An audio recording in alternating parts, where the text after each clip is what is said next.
cutlass, hit the streets and start cutting. The Israelites are bubbling, the Israelites are coming. I don't celebrate Thanksgiving, you can keep the stuffing. It's pagan, disdain, it's vain, it's nothing. The European Union about to hit the button.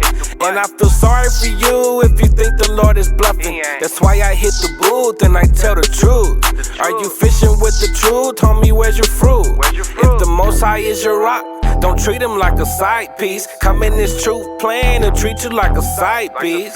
He's the God of mercy and wrath. So do you wanna fly or do you keep the Bible on cop? The Most High is my rock. TK. Rock. The Most High is my rock. The Most High is my rock. My rock. The Most High is my rock. In the name of Messiah, the Most High is my rock. The Most High is my rock. My rock. The Most High is my rock. Yeah. The Most High is my rock. I keep my Bible on cop. The Most High is my rock. No time for cupcake and the cutlass, hit the streets and start cutting. The Israelites are bubbling, the Israelites are coming. I don't celebrate Thanksgiving, you can keep the stuffing. It's pagan, disdain, it's vain, it's nothing. The European Union about to hit the button. And I feel sorry for you if you think the Lord is bluffing. That's why I hit the booth and I tell the truth. Are you fishing with the truth? Homie, where's your fruit? If the Most High is your rock, don't treat him like a side piece. Come in this truth plan and treat you like a side piece. He's the God of mercy and wrath. So do you wanna fly or do you keep the Bible on cop? The Most High is my rock. TK. Rock. The Most High is my rock. The Most High is my rock. My rock. The Most High is my rock. In the name of Messiah, the Most High is my rock. Shalom Israel. Shalom. Shalom. Welcome to another Shabbat class here in Houston, Texas. We are ISBHBK. Our branch is located here in Houston, Texas. The school address is 8524 South Braesville Boulevard, Houston, Texas. Zip code is 77071. Our class days out here in Houston is Mondays and Wednesdays from 7 to 9 p.m. Fridays from 6 to 8 p.m. and Saturday Shabbat morning classes from 10 a.m. to about 2 p.m. And also here in Houston, we do the kids class on Saturdays, which is on Saturdays. Sorry, which starts at 2 p.m. and we do it here in Houston. And we got plenty of previously recorded kids class, and you can find that at ISBHBK Kids on our YouTube channel. And also we got a school out in Virginia. The school out in Virginia, the address is 2610 Granby Street, Norfolk, Virginia. Zip code 23517. Again, it's 2610 Granby Street, Norfolk, Virginia. Zip code is 23517. And the class times out there in Virginia is Tuesdays and Thursdays from 7 to 9 p.m. Fridays from 7 to 9 p.m. as well. And that's Eastern time. And then also they got classes out there on Saturdays from 10 a.m. to 2 p.m. as well, Eastern time, Virginia time. And we also got a school out in San Antonio, Texas. The school address for San Antonio, Texas is 4219 Centergate Street. San Antonio, Texas, zip code 78217. And we're working on a location in Albuquerque, New Mexico. So if you got anybody in the Albuquerque, New Mexico area, just hit us up and we'll get you linked up with the brothers out there, the brothers and sisters. And we got the Feast of Hanukkah coming up. The Feast of Hanukkah will be December the 19th through the 26th. Again, we got the Feast of Hanukkah coming up. And that feast date will be on December the 19th through the 26th. We'll be feasting for those 7 or 8 days? 8 days. And it's on the 19th and it's already the 16th, so that's a month from now. So it's gonna creep up on us really fast, so just stay looking out for that. And also Mashaba does the Blog Talk Radio every Tuesdays and Thursdays starting at 9:30 a.m. Again, Mashaba does the Blog Talk Radio every Tuesdays and Thursdays starting at 9:30 a.m. You can catch it on blogtalkradio.com/MASHAHBA. Please please check that out. And if you would like to get a nice custom garment made, French shirt, French pants, headband, tunic, girdle, whatever the case may be, you can go onto the Facebook. You can go on Facebook and Facebook at Everything Israelwear. Again, you can go on Facebook and go to at Everything Israelwear. And you can get a nice garment made. And also the school department will be selling French shirts. And the flyers for the French shirts are in the back. And you also got the flyer posted online. And if you would like to contact any of the priests, we got Priest Patazab right here to my right. His number is 303-557-8979. Again, his number is 303-557-8979. And you got Priest Kazakia out there in Virginia. His number is 281-707-2737. Again, his number is 281-707-2737. So, and also if you'd like to send in any donations, if you'd like to help the school out in any way, the Wells Fargo account number is on the screen along with the Google Wallet link. And if you would like to send in something to the school, you got the school address at 8524 South Braeswood Boulevard, or you can send it to the Virginia or to the San Antonio location. But if you're going to send something, things that are good to send is always Bibles, Apocryphas, of course the King James Version Bible, and of course the King James Version Apocrypha, and the older the dictionaries, the better. Torahs, menorahs, anything that the Most High puts in your heart to give, you can definitely send it. If you're gonna mail anything, please hit me up first.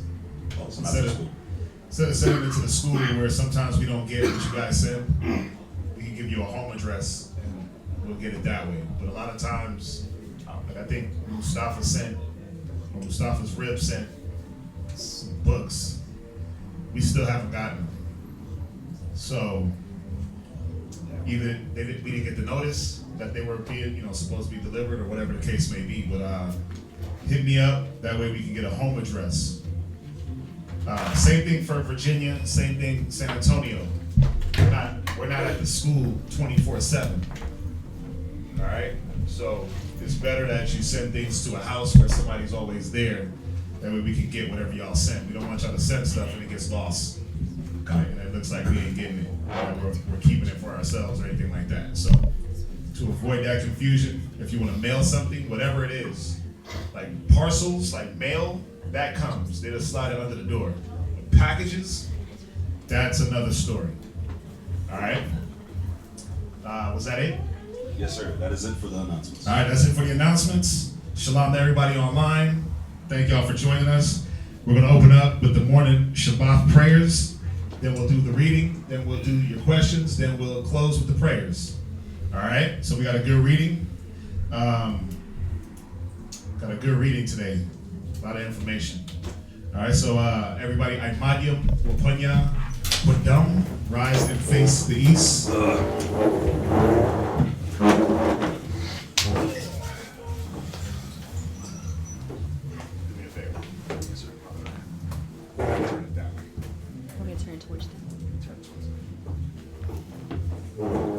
Face the east, though. Yes, ma'am. Watch your back. Look. Watch my back. It's kind of falling. Oh, this. Face the east also.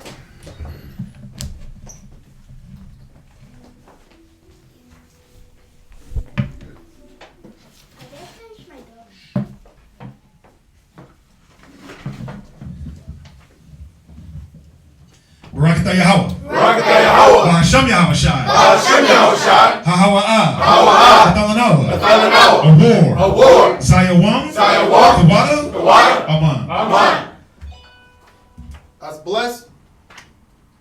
Bless you, Yahweh, in the name Yahweh Shai, that gives to us the light, gives to us light this day. Thank you, so be it. And the light is the lighting of the candles. The lighting of the candles on the menorah. It represents our wisdom, knowledge, and understanding that we receive from the Most High. Barakatah Yahweh. Barakatah Yahweh. Bahasham Yahweh Shai. Hashem Yahushua. Hahawa'ah. Hawa'ah. Athalanoah. Athalanoah. Raya. Raya. Nayachacha. The water. The water. Aman. Aman. Bless you, Yahweh, in the name Yahweh Shai, that gives to us sweet savor. Thank you, so be it. And the sweet savor is the frankincense and myrrh. As you burn it, the smoke that goes up, when the smoke goes up, it represents our prayers that go up to the Most High. And it's also a sweet smell unto the Most High as well.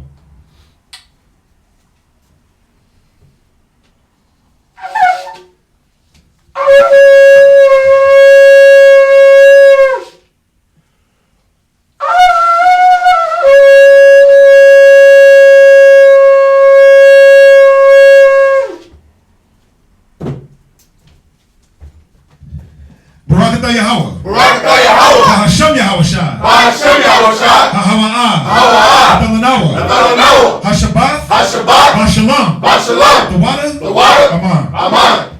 Bless you, Yahweh, in the name Yahweh Shai, that gives to us the Sabbath in peace. Thank you, so be it. This is Psalms 121 in Hebrew.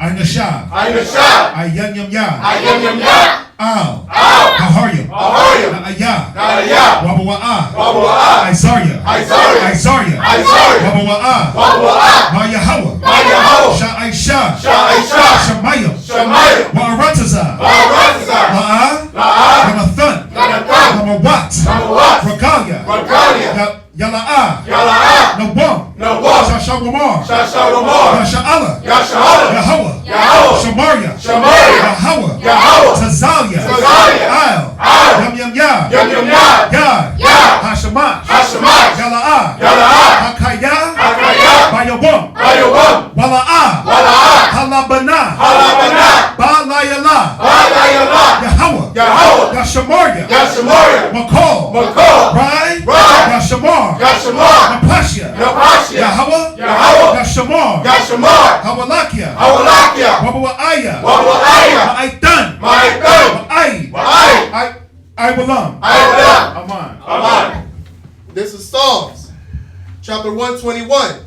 I will lift up mine eyes unto the hills, from whence cometh my help. My help cometh from the Most High, which had heaven and earth. He will not suffer thy foot to be moved.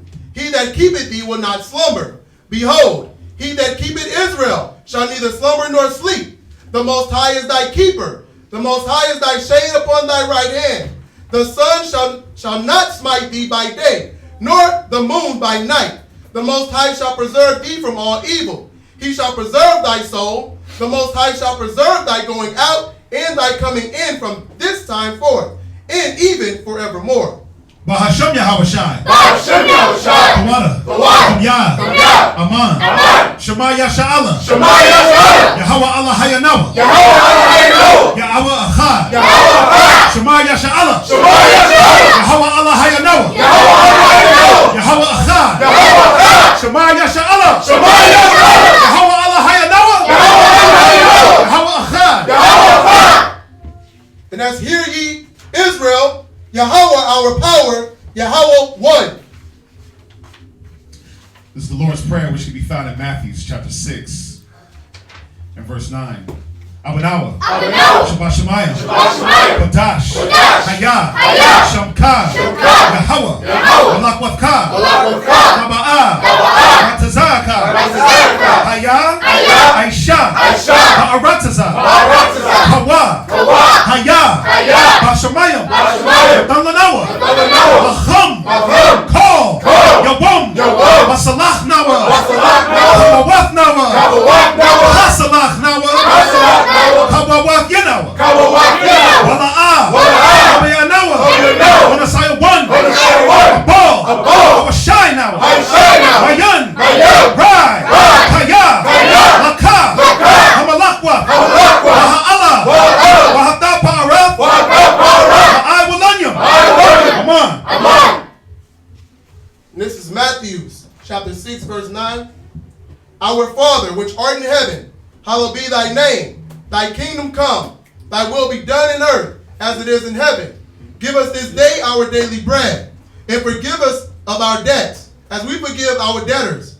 And lead us not into temptation, but deliver us from evil. For thine is the kingdom, and the power, and the glory forever. Amen. Amen. These are the 10 Commandments, which can be found in Exodus chapter 20 and verse 2. La'ah, Yahaya, Lakah, Alahayim, Aharyim, Al, Panya. Thou shalt not have no other power before me. La'ah, Da'aina, Lakah, Basal, Wala'ah, Ibadam. Thou shalt not make unto thee any graven images, nor serve them. La'ah, Dalakwak'ath, Sham, Yahweh, Bashawah. Thou shalt not take the name of the Lord thy power in vain. Zakar, Hayawam, Hashabath, Lakwadashwa, Remember the Sabbath day and to keep it holy. Kabad, Abaka, Honor thy father and thy mother. La'ah, Daratazak, Thou shalt not kill. Thou shalt not murder. La'ah, Dana'ap, Thou shalt not commit adultery. La'ah, Thaganab, Thou shalt not steal. La'ah, Da'aina, Shakor, Thou shalt not bear false witness against thy neighbor. La'ah, Thakamad, Kol, Asherah, Lara'aika, Thou shalt not covet anything that is thy neighbor's. Bahasham Yahawashai, Tawada, Thamyad, Aman. Yashabium, which means to be seated.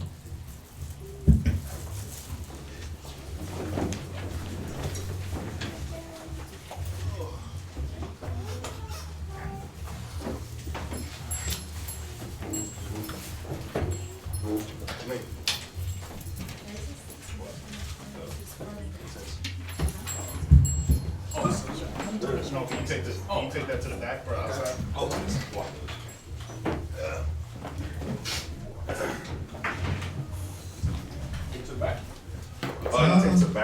Yeah, either way.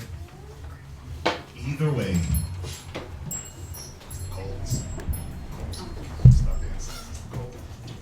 All right, so that was those were the opening prayers. Again, if you're local, man, you want to come down and be a part of it. Be a part of class. But we understand if you can't make it. We're thankful for those of you that are online and watching. Trying to get this word. Oh, I'm good. Yeah. All right, so let's get into this reading. Hopefully y'all been staying with us. We started over in Genesis. So we're in Genesis 18.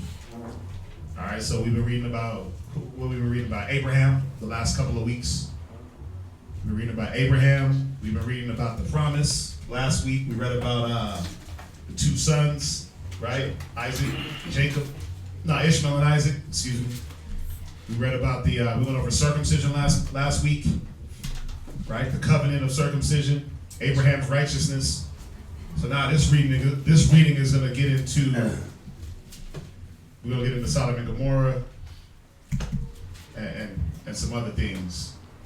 All right, so as y'all know, we go from Old Testament Torah, and we go into some of the other Old Testament books. We're going to be in 2 Kings, and then we go into the New Testament to sum it all up. All right, so let's salute in our first reader. We're going to be first. Lewis? Okay. Let's salute up the first reader. For everybody online that's new, for anybody in class that's new, what we do, each reader, the reading is broken into 7 portions, or 7 different readers. Each reader comes up, he states his registry. So his name, his tribe, nation of Israel. So he'll say, Lewis Shabbat Tashal, which is tribe of Yehudah, which is Judah, Bun Yasha'Allah of Israel. All right, then I'll say it back, and then we'll salute. He'll say Yahweh Bahasham, Yahweh Shai Barakatham, which is God in the name of Christ, bless you. He says it to us, we say it back. Each reader will do this same thing. So you'll hear a brother say his name, and he might say Judah, or Yehowadah, or Banyamyam, or Issachar. Those are the different tribes. I mean, all we really got in here is Judah, right? And Issachar and Benjamin. God. I'm joking. We love all tribes. Hey, he's probably Reuben. Now it's gonna be a field day for those Right? little ones. Right?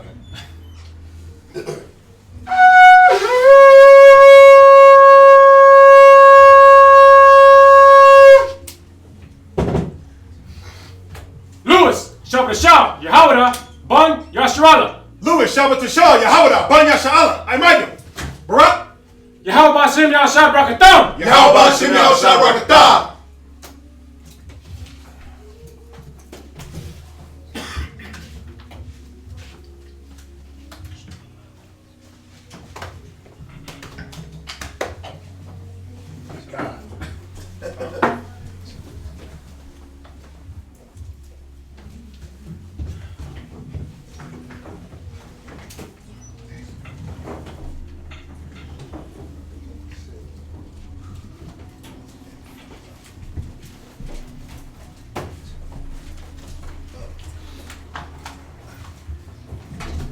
Right, so we're at Genesis 18 and verse 1. You're gonna read it verse 32.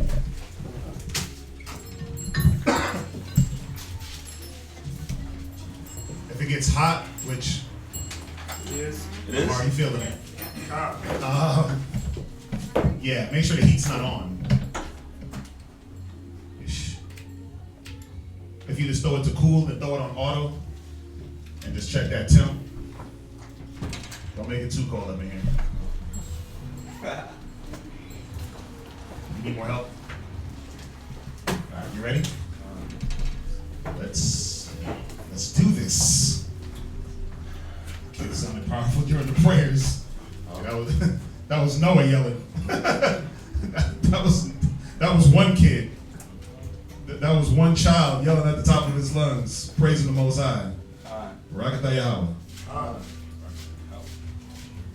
Go ahead. Shalom, Israel. Shalom. We're at Genesis 18, chapter 18, and verse 1.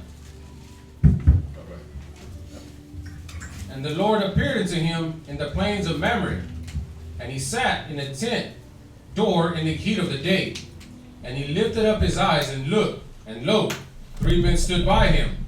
And when he saw them, he ran to meet them from the tent door. Right, so this was 3 angels appearing to Abraham. One of the angels being his Lord and Savior, his personal Lord and Savior, Yahushai. Right? So the Lord appeared unto him. The Yahushai appeared to Abraham 3 times. So it wasn't anything far-fetched or new that Yahushai would. He appeared to Solomon. Yes, sir. He appeared to Solomon. He appeared to many righteous men. Moses, right? It'd be fair to say that Adam saw Yahushai, and that he was taught by Yahushai the commandments. Remember, Yahushai was from the beginning. He's in everything. He's all things. He's the beginning and he's the end. So, all through the book, men seen Yahushai. Go ahead. And bowed himself toward the ground. Verse 3.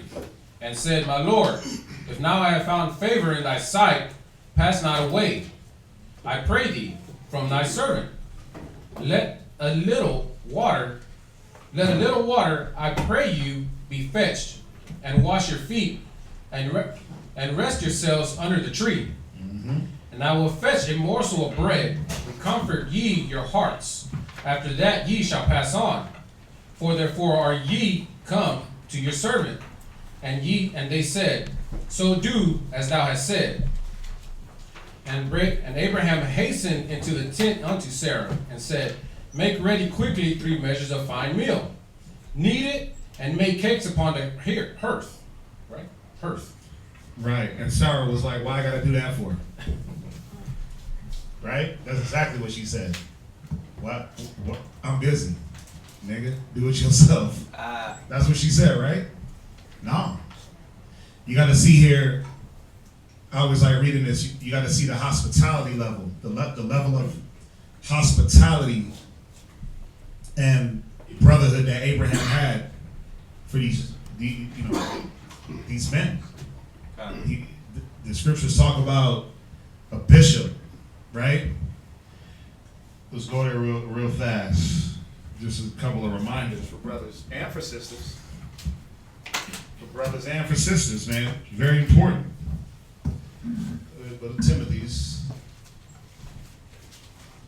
If I'm not mistaken.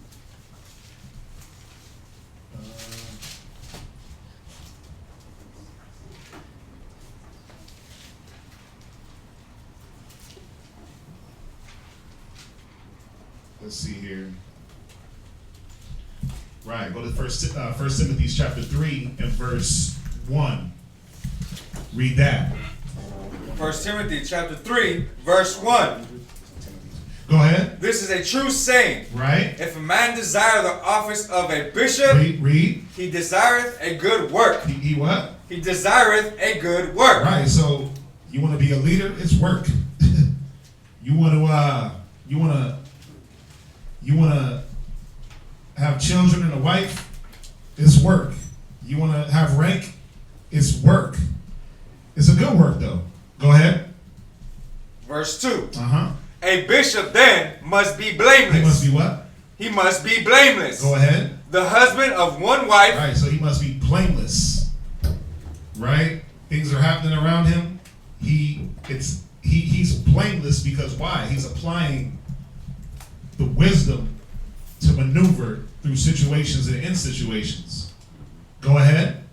Vigilant. Right, he said husband of a first wife, meaning that he got to know how to deal with a woman.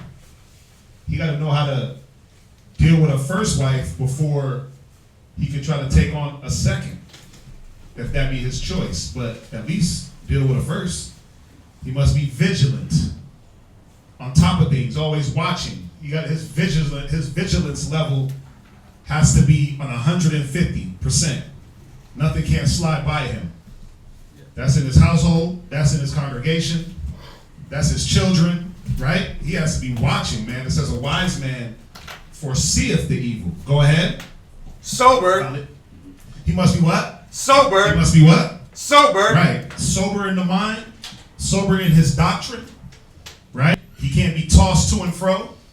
1 minute, he's about the Bible. The next minute, he's Kemet. The next minute, he's back into the Bible, but he's a Christian, like in the church Christian, right? Then all of a sudden, it's like no Thanksgiving, but then, I think I'm going to celebrate Thanksgiving again.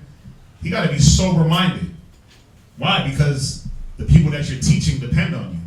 God. They look for that stability. God. Go ahead. Of good behavior. He got to be known for good behavior, not just in a public setting, because you have a lot of men, and sisters do it too, where in the public, they're little old angels, right? They're angelic beings in the public, but then when they get behind closed doors, when it's just you and your spouse, the woman is a brawler, the man is a lion in his own house. The scriptures say you got to be of good behavior. So you can't be perfect in front of the congregation, and then you get behind closed doors and you're a demon. It can't work like that. You should be the same. You should be in the spirit always. Closed doors or not, because why? The Most High is looking. Go ahead. Given to hospitality. There it is. This is the point I was getting to. He's given to what? Given to hospitality. Right. Now, these are the principles. If y'all don't get it by now, this is why the Most High chose Abraham. This is why the Most High chose Abraham. This is why he chose Noah. This is why he chose Moses. This is why he chose Yahushai. This is why he chose the prophets. This is why he chose Paul. This is how Paul chose Timothy, Titus, Barnabas, Apollos. These men, they fit these guidelines. So you got to ask yourself, Do I fit these guidelines? I want to be a leader in my nation. I want to be the leader in my household. Do I fit the bill according to 1 Timothy 3:1 down to verse 7? Some of us, you might have 50%, you might have 90%, you might have 20%, but either way, it's showing you that it's work. There's work to be done for each man to fit this bill. And it doesn't stop just because, you might be blameless and vigilant and sober and good. You might have these things, but they can always be worked on. You're never 100% perfect. It's constant, man. It's constant work. It never stops. It's always constant growth. Read on. Apt to teach. Ready to teach himself, his people.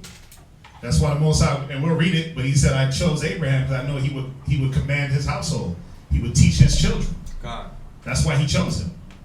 So apt to teach. We might as well just read verse 3. Verse 3. Uh-huh. Not given to wine. Mm-hmm. No striker. Right, you never hear about Abraham just faded all the time. You never hear him, like, he just walking on his journeys, and he stumbled. He stumbled, yeah, he had a 40, he had an OE, right? And he stumbled off the path. You never hear that. You never hear, oh, he was beating his woman, right? Not giving the wine, no striker, or he was beating on his servants, or he was beating up Lot, like, man, Lot, why'd you go with the Sodomites? Right? What the hell are you hanging out with them fools for? You didn't hear that about Abraham. Now, he did go to war. God. He was a warrior. He knew when to strike. Right? When we read early last week, when they went in to rescue Lot, right? He went in and he slaughtered those men. It was a righteous kill. Go ahead. Not greedy of filthy lucre. Right. Lucre, that dirty gain, that dirty money. Not greedy, not covetous. I don't want to be a leader. Remember, Abraham was already rich. It said he was wealthy. He had gold, silver, cattle, servants, maid servants, women servants. So he had the wealth. But he didn't let that dictate the way he moved. He didn't let that be the representation of him. All right? And he wasn't doing things for the gain. You gonna say something? No. Go ahead. But patient. But what? But patient. But what? But patient. Yeah, a lot of us can deal with a lot more patience. God. I'm gonna put myself in there too.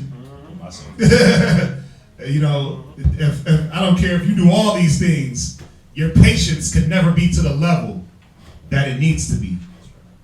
Right? Because we all think, oh, I'm patient, I'm long suffering, and then you get put in a position, you get put in a situation, and you see how short your patience really is. They always say patience is a virtue, right? And I get it now why they say it. They make it seem like that's the only virtue to be had. Well, it's not, but that is one of the virtues that, boy, that will get tested day in, day out, and you really got to be on top of your game. Go ahead. Not a brawler. Not a what? Not a brawler. Yeah, so he didn't just hit people for no reason. He wasn't just getting into random fights. You didn't hear about Abraham. He left the Ur Chaldees and went over to this land, walked into the bar, got drunk, and then he just started having a bar fight. Or he ran into this guy and it was just a fight. You got brothers that are like that. They're always contentious, argumentative. Everywhere they go, it's an argument. Everywhere they show up, there's a contentious spirit around them. And then they clash heads with everybody they come in contact with. Yeah. Abraham wasn't like that. Abraham, he knew how to be at with all men. He knew how to deal civilly. Go ahead. Not covetous. Not what? Not covetous. Yeah, he wasn't covetous, man. Abraham wasn't covetous. Neither should we be. Go ahead. Verse 4. One that ruleth well his own house. Right. He had his house in check. He had his children. Somewhat. Right? He had Hagar in check to an extent, but she was She was loose with the mouth, but she got her punishment, as we're going to read. But these are the things that are looked at, man. How can you try to help rule other houses when your house is in shambles? It's not going to work. It's not going to work. You have to have your household, your children, the things in order. The fear of the Most High has to be in your household. Go ahead. Having his children in subjection with all gravity. Right. For if a man know not how to rule his own house, right, how shall he take care of the church of the Most High? Right, and that, I mean, it's plain and simple right there. If you can't rule your own house, you ain't gonna be able to operate and dwell over the house of the Most High in righteousness. Go ahead. Not a novice. Not a what? Not a novice. Not a what? Not a novice. So a bishop couldn't be a novice. A bishop could not be a novice. What is a novice? Novice, one who is new at any business. So let's put it into perspective. You can't be a year in the truth thinking that you're going to be a bishop. It don't work like that. Yeah. You're too new. There's no experience. 2 years? 3 years? 4? Okay. You might have some seasoned men around you to give you the experiences that you need. But you got a lot of brothers, they anoint themselves bishop, elder, pastor, deacon, right? But you got 6 months of knowledge. You got 2 years of knowledge and less experience than knowledge. The scriptures is plainly telling us he couldn't be a novice. He couldn't be new. Right? Novice, new at any business. One unacquainted or unskilled. One in the rudiments, a beginner. One that has entered a religious house but has not taken the vow. A probationer. One newly planted in the church or one newly converted in the Christian faith. So how could you be a bishop if you're new at learning the principles of the doctrine? See, so what is it saying though? Is it saying that you'll never be a bishop because you're new? No, it's just saying you got to work your way up. You got to take the steps. A man got to strive lawfully, right? If a man is not crowned, yet he strive. If a man strive for masteries, yet he's not crowned, he must strive lawfully, right? I'll read it. 2 Timothy 2 and verse 2. 2 Timothy 2 and verse 5. And if a man also strive for masteries, yet is he not crowned, except he strive lawfully. So you can't be crowned bishop at 6 months in the truth, a year in the truth, 2 years in the truth, even 3 years in the truth. You have to sit back and you got to take in all the experiences of the elder men around you. That's all it's really saying is soak it up. Come, what they call it, a coming of age. Covet the best gifts. Covet the best gifts. But you have to grow up and go to Hebrews 5. I mean, we hit these all the time. Man, y'all got the AC on. Shield, right? Yeah, bro. Can you just turn it off real quick? Y'all got me in here shivering. Turn it down. I'm gonna turn it up. I just turned it off for that. Yeah, I'll please. check back on whenever you're ready for me to send it. Y'all are cold? Y'all got it feeling like the ice age up here. Yup. Wow. You got my kneecap shivering. Come on, man. You said Hebrews 5? Hebrews 5. Hebrews 5 and verse 12. Hebrews 5, verse 12. Right? For the time ye ought to be teachers, Go ahead. ye have need that one teach you again. And now, this is why this is so important. This ain't just some scripture we throw out there to make brothers feel bad or try to downgrade your manhood or make you feel like you're less of a man. No.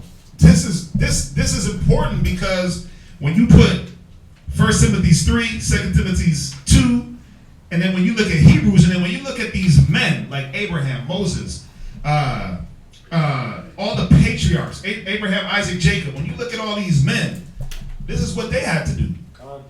They had to be They had to be grown up and their senses exercised to show that they were men, that they were able to take on the duty that the Most High was going to put in front of them. Now, were they perfect? No. Moses wasn't perfect. Noah wasn't perfect. The 12 sons, they weren't perfect. Joseph wasn't perfect. No man was perfect. David, Solomon, they weren't perfect, but they at least had to have certain principles for the Most High to say, you know what? Go ahead and take the reins. Go ahead and take the leadership. Now, there were certain men that weren't raised in the principles of Timothy's the 3rd chapter, like Saul. Saul didn't have these qualities, man. That's why when Saul took the reign as king, it went downhill as soon as he got anointed. He went downhill and he dragged the nation with him. Well, the nation was already in disarray before Saul, but he didn't help to bring us back. Read that, 1 Timothy, Hebrews. Hebrews chapter 5, verse 12. Go ahead. For the time you ought to be teachers, right, you have need that one teach you again. Right, and that's what it boils down to. You got to be taught again how to strive lawfully. You got to be taught again what is patience. Right? You got to be taught again how do you deal with your woman. You got to be taught again all the things that we read in Timothy's. Well, what it means to be sober-minded. What it means to not be a striker, a brawler. What it means to not be given to wine. Because you might think you know, but a lot of us don't know. So you got to be taught again those things. Go ahead. Which be the first principles of the oracles of the Most High. This is the first thing that has to happen for any man that comes in. Right. The world and the way you did things there has to be rooted out. Jeremiah said it. He said, root up, break down, but then what? You got to rebuild. So those things got to be rooted out of you. Go ahead. And are become such as have need of milk. And then you got to be taught again from the milk, from the basics. Go ahead. And not of strong meat. Read. And if you're on the basics, how can you be on the strong meat? Like when you go to a job, do they just take the cat they hired day one that don't have no retail experience and just make him a manager over everybody? He just got hired 5 days ago. We're going to make him CEO of the company. No. They do that? Where they do that at? But how come we try to do it when it comes to the word of the Most High? Like, no, I got it because Christ is black and I know it. I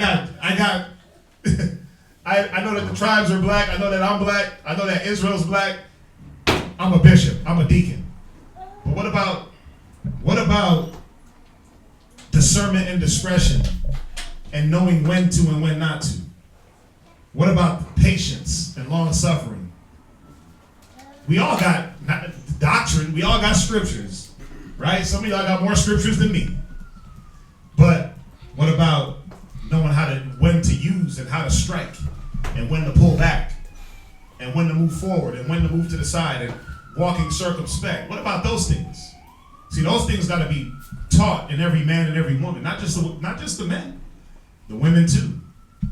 The things that you were taught in the world as how a woman should be: loud, aggressive, independent, I don't need no nigga. Those things got to be pulled out of you. And the woman like Sarah got to be your example. Deborah, Judith. Those things have to now be implanted in place of what the world taught us. Go ahead. Verse 13. Uh-huh. For everyone that useth milk is unskillful. Right. He's what? Is unskillful. Yeah, he's a novice, right? Didn't it say one unacquainted or unskilled? So anyone that useth milk, he's what? Unskillful. A novice. Go ahead. In the word of righteousness. Right, you're a novice. And again, it's not a shot. It's not a taken away from your manhood, from your womanhood. It just is what it is. I don't care if wherever you go and you go into a new situation. If you never had a kid before and then you have a kid, you're a novice. Right? Because it's something new. You don't have the experience that of having a child. I don't care if you go flip burgers at McDonald's, right? You're a novice at flipping burgers. Why? Because they have a way of flipping burgers. You might have thought, well, you know what? When they throw the patty on the grill, they flip it 10, 15 times. You're like, no, we flip it once. I mean, I don't know. I've always been taught the perfect way to cook a burger is one flip. You cook, boom, let it cook, and then you flip. Boom, other side cook, throw your cheese on, one flip. And through my experiences, that's how you get an even cook. That's just through my experience. Now, I ain't saying I'm like Chef Ramsay or nothing like that, but I do watch a lot of chef shows. One flip. A steak, same thing. One flip.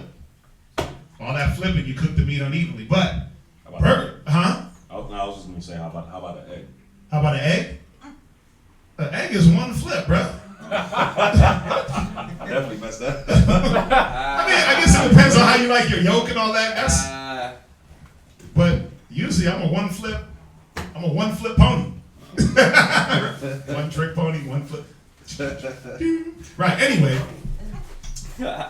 Little Saturday humor, right? But go ahead, read on.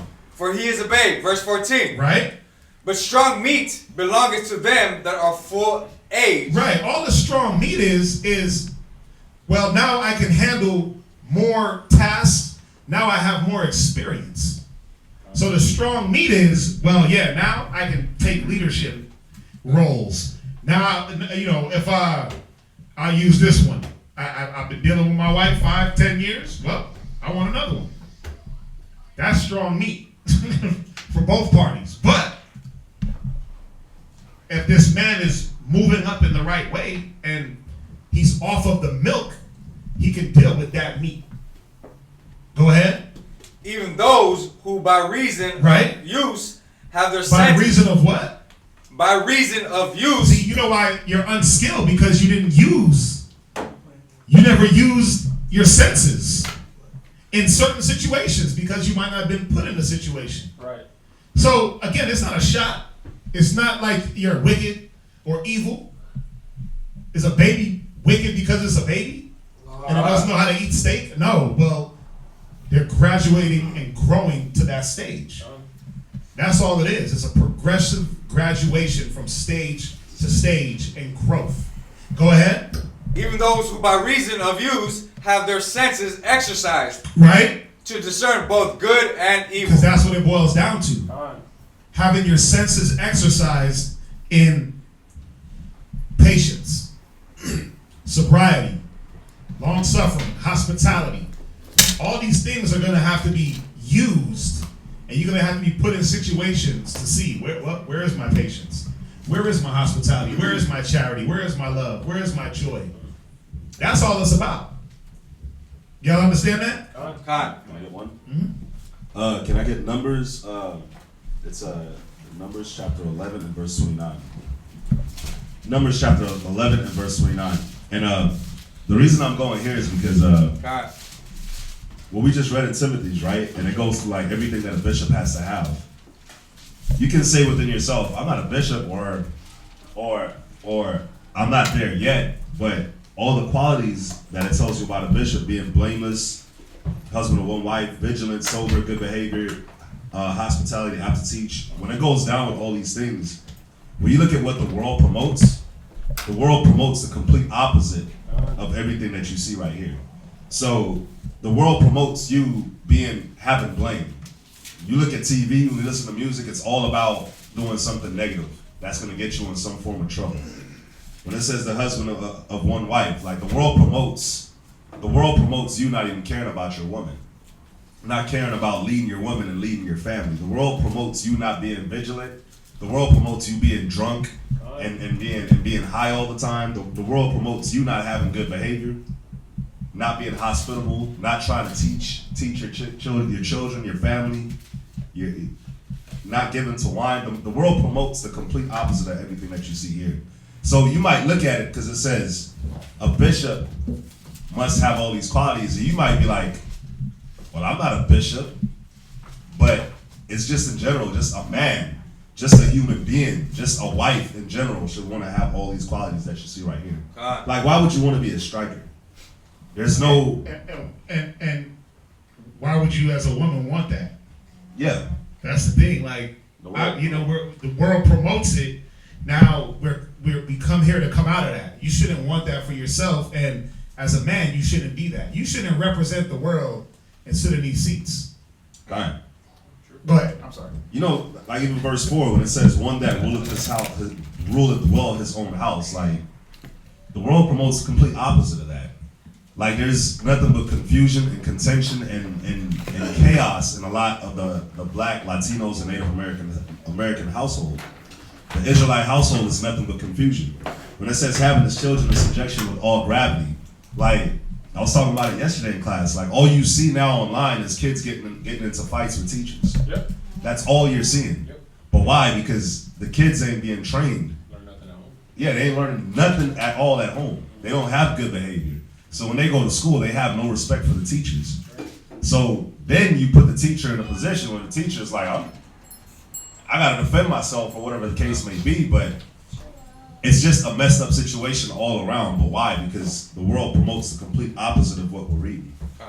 So read that Numbers 11 and 29. Numbers chapter 11, verse 29.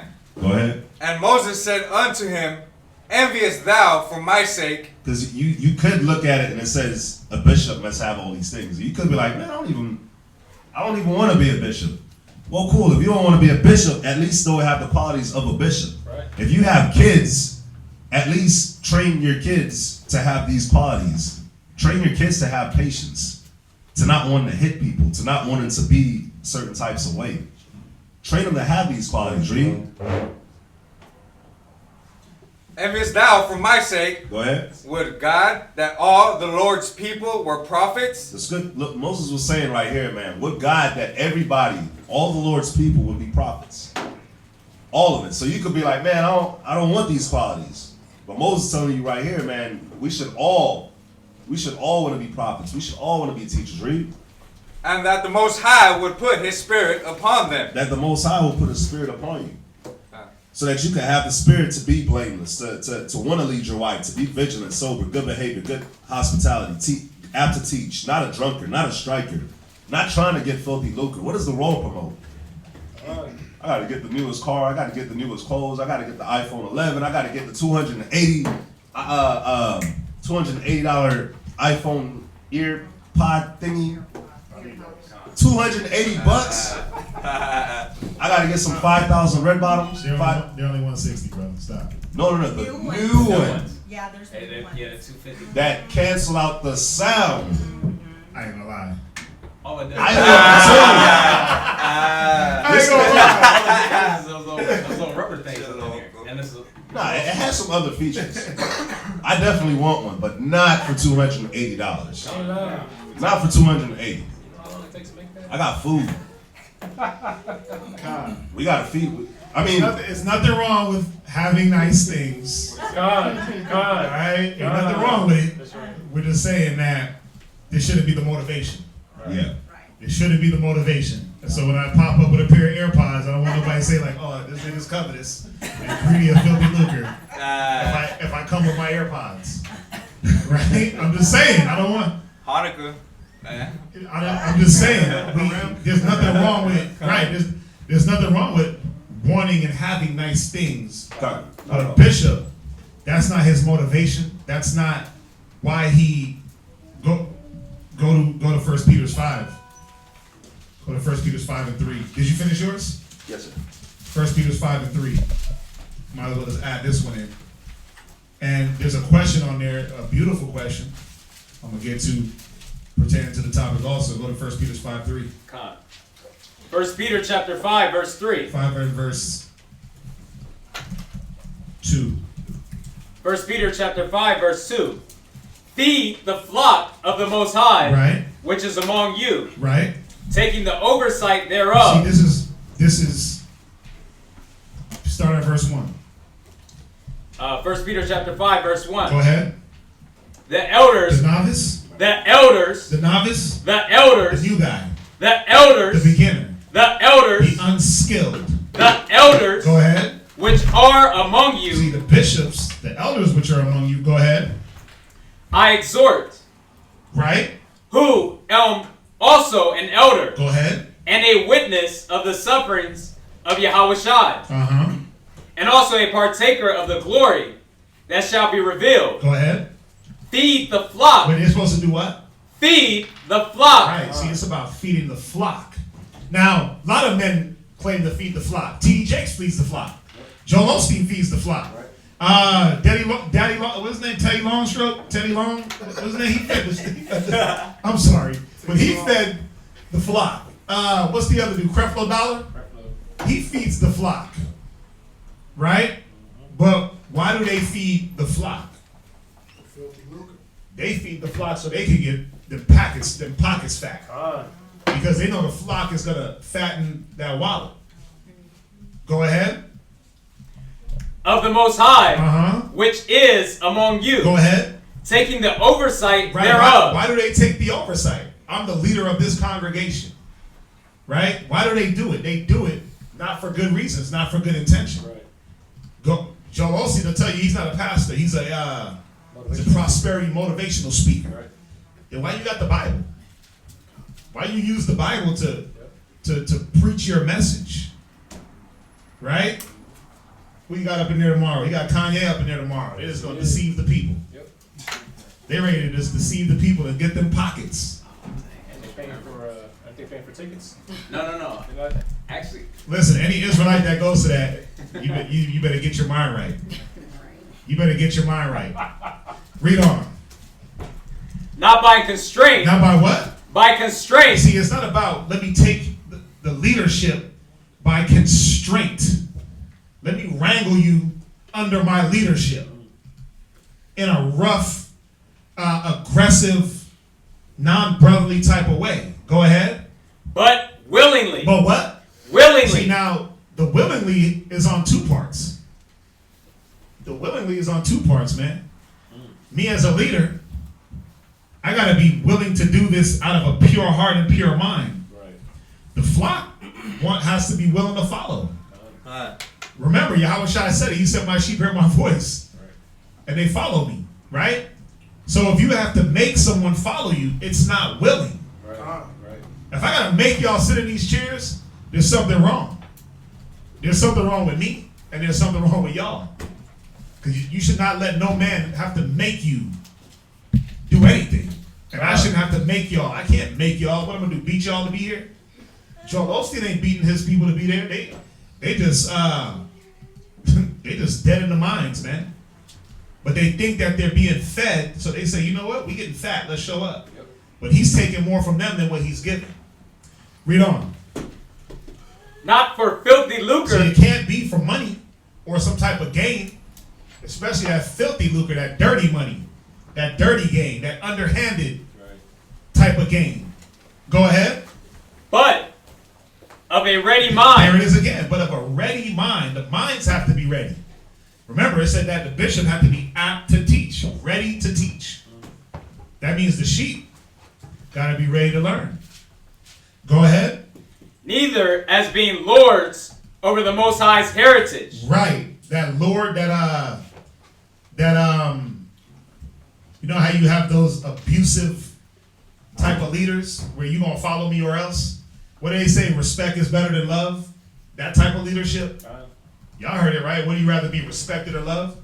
And some people say respected because love fades. Man, listen. Both is good, right? Respect and love. Don't they go hand in hand? Go ahead. But being examples to the flock. Right, because that's what it's about. A bishop, a leader, an elder, always has to remember that his example is what's being looked at. So every move he makes comes under scrutiny. Every move he makes can be a move that if the novices that are under him don't get it, they'll try to make the same moves and he'll cause them to error. Y'all see that? So it's very important. So again, it ain't that we don't or can't have nice things. Brothers and sisters in here all got nice things. The Most High blesses those things. But if you're here for those nice things, then you're here for the wrong reason. Right? There was something I was going to say after that. Go to, what's the one in Timothy that I wanted? First Timothy's, Go to 1 Timothy real quick. Go to 1 Timothy 5 and verse 10. 5 and 9. 1 Timothy chapter 5 verse 9. Go to verse 10. Okay. Chapter 5 verse 10. Go ahead. Well reported of for good works. Right, so this is talking about the women, man. Like when Abraham went to his wife and was like, listen, make ready a kid, some meals, some cakes, and some water. She wasn't rebuttaling, she wasn't arguing, she wasn't like, why I can't do it, nigga, I'm busy. You see I'm over here doing this, you got me washing your clothes, you got me sweeping and mopping, and I gotta stop doing all that to fix food. She didn't do that. She just did what he said. So Sarah was well reported for good works. Go ahead. If she have brought up children. And she did. Read. If she have lodged strangers. That's what we're talking about now. Go ahead. If she have washed the saints' feet. Go ahead. If she have relieved the afflicted. Come on. If she have diligently followed every good work. That's what it's about. That's what, when you read about all the righteous women, this is what they were doing, man. They were doing these works. Yes, sir. You don't read about them combating their husbands and going back and forth and why I gotta do this and I'm busy and come on, man. They weren't on that. They were on yes, me Lord. Right? Didn't they say that Sarah? She called him Lord? Right. I mean, I'm not saying I gotta be called Lord, but I'm just saying, do the work. Do the good works. Do the good works and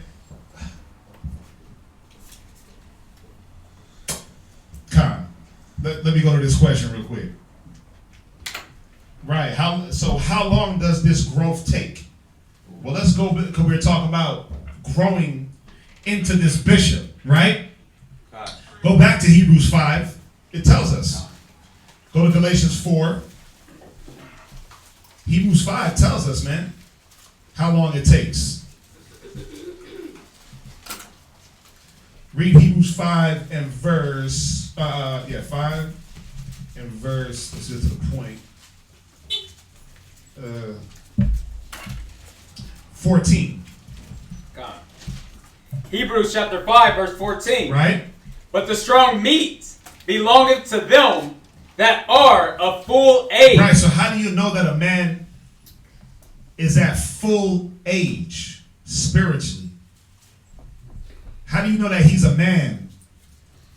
Well, the scriptures say a man is commended according to his wisdom. Right? But read on. Even those who by reason of use. So think about when you were 15 and you had the bird chest and the baby arms, right?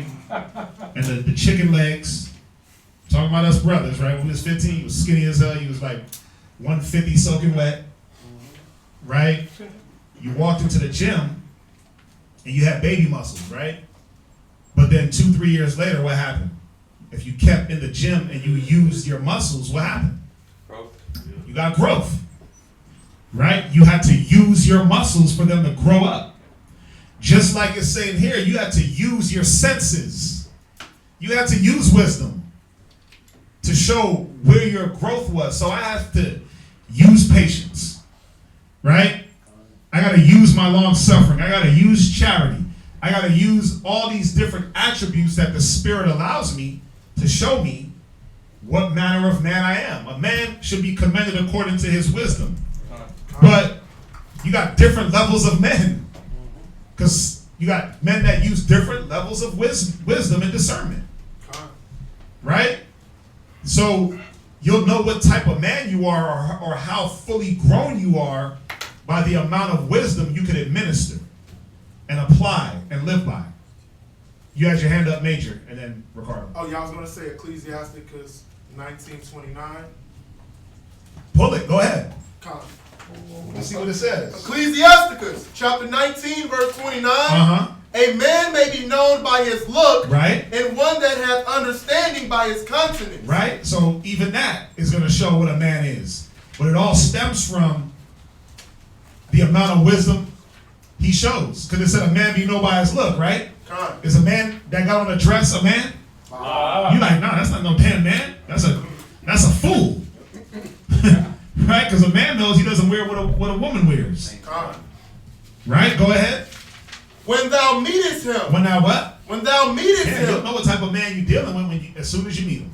Yep. Go ahead. A man's attire. Read. In excessive laughter. And gait. Shoot what he is. Right. So again, the way he dresses, the way he carries himself, will show you what level of man he's dealing with. Go there real quick. It's go to 1 Thessalonians. Another child. Yeah. 1 Corinthians 1. 1 Corinthians 13:11. Oh, it's 13:11. What was I thinking of? Thinking about something like that. 1 Corinthians chapter 13, verse 11. Go ahead. When I was a child, right, I spake as a child. Go ahead. I understood as a child. Right, so this is how you know a child. They speak like one, they understand like one. Go ahead. I thought as a child. Their thoughts, even their thoughts, the things that they muse on were childish. But the question is, how do you know how long does this process takes? Well, go ahead, read on. But when I became a man, read. I put away childish things. Now, when does one become a man? Well, for one, he has to finish reading in Hebrews. Who by reason of use have their senses exercised. By reason of use, their senses, their use of wisdom is being exercised. Go ahead, it's not just smell, touch, taste. It ain't just that. Well, I tasted everything. I touched on everything. That's childish. Right? I thought about every childish lust and I fulfilled it. No, what wisdom are you using to not give yourself to those youthful lusts? That's what it's about. That's what it comes to, where you look at a man and you're like, damn, 3 years ago, you was falling every piece of ass that fell right in front of you. If he's still doing that 3 years later, has he grown up? No.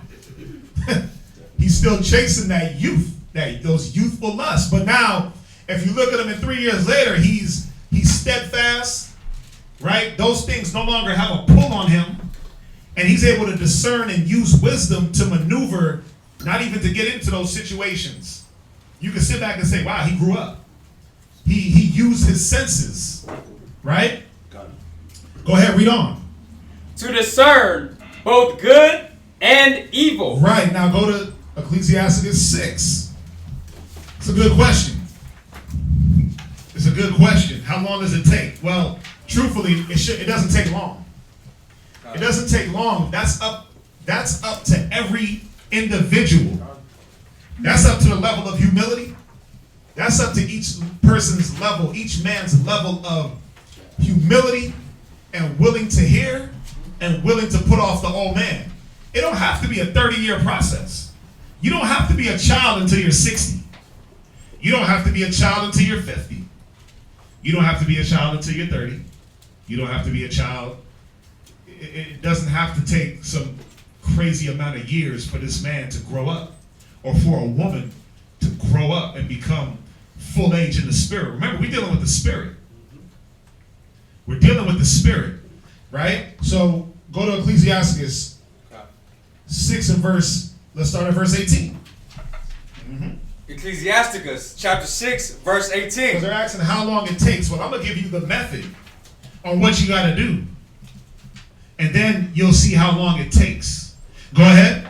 My son, gather instruction from thy youth up. Right, so is this just talking about your youth up just as in age? Well, it can't be. Why? Because a lot of us came into the truth at 30 plus. That's right. A lot of us are 20 plus years old getting the truth, right?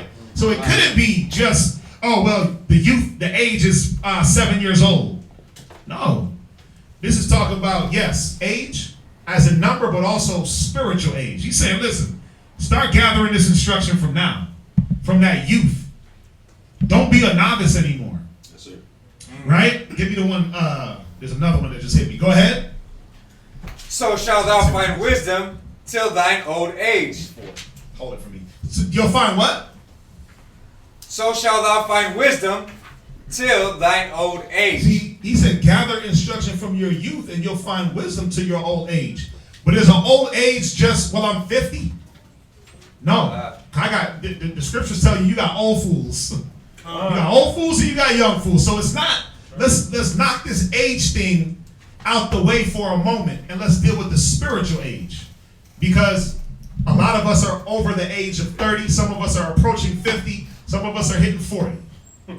And just coming into the knowledge. So you're still a novice. You still do foolish things. So it can't be talking about the number. Always, right? You got to look at these scriptures in a more broader sense. Go ahead. Verse 19. Read. Come unto her as one that ploweth and soweth. So what does that mean? What does that mean? Come to her as one that ploweth and that soweth. Come to her that's ready to work. That's ready to do what? Ready to work. Yeah.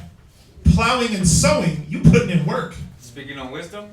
It's talking about when you want to come to wisdom. Yes. When you want to get wisdom, that's what it's telling you how you get it. How do you grow up? I was thinking in just what you're saying about desiring too. The scripture in Wisdom of Solomon 6 about desiring that discipline. Right. We can go there. We can go there. Let's knock this out, and then we can go there. Because these are all different parts of it. These are all different parts. The desire of discipline, the care of love. Right? Wisdom of Solomon 6:13. Somebody hold it. Go ahead, read on. And then I want that. God. And wait for her good fruits. And do what? Wait for her good fruits. You know why a lot of men and women don't grow up? They get impatient. Remember, it said a bishop must be patient. So when you take a seed of any plant and stick it into the ground, does it just spring right up? Like you plant it and 5 seconds later you got a whole orange tree? You got a whole apple tree? No, it says you got to wait for her good fruit. So you got to wait for that plant to grow to a certain height, a certain level. And then you have to wait for it to bloom its fruit. Like I was watching them grow ginger. I want to grow my own ginger. And it's like, it's like a 4 or 5 month process. But it's worth it. Because you plant one little bulb, boom, and it'll pop up 6. And all you got to do is pull out 1, and you got 5, and then they'll just keep popping up. But you have to wait for it to get to 4 feet, the plant, to get to 4 feet to know that, okay, it's ready to be harvested. It takes time. It takes time, but it's about having just that level of patience for the seeds that you're growing, for the seeds that you plant within yourself, like the seeds of patience, like the seeds of charity, hospitality, love, joy, peace. You got to wait for those things to grow in you, man. But you have to constantly what? What do you got to do to a plant? Plow it and sow. No, after you plowed and sowed, you plant. What do you got to do to the plant? Water it. You got to constantly water those seeds. Those attributes in you have to be watered. How? I got to go in here and read. I got to go in here and read and water my patience. I got to water my joy. I got to water my long suffering. I got to let the water go on these seeds so these things can grow. But if I don't have patience, what am I going to do before I get her good fruits? I'm going to stop putting water in the pot. I'm going to stop reading and looking for wisdom. I'm going to stop going to the brothers and sisters that can water me. So it's a thing of patience, first and foremost. A man got to be patient and humble. Go ahead, read on. Verse 19. For thou shalt not toil much in laboring about her. Right, see, it's not too much work. Yeah.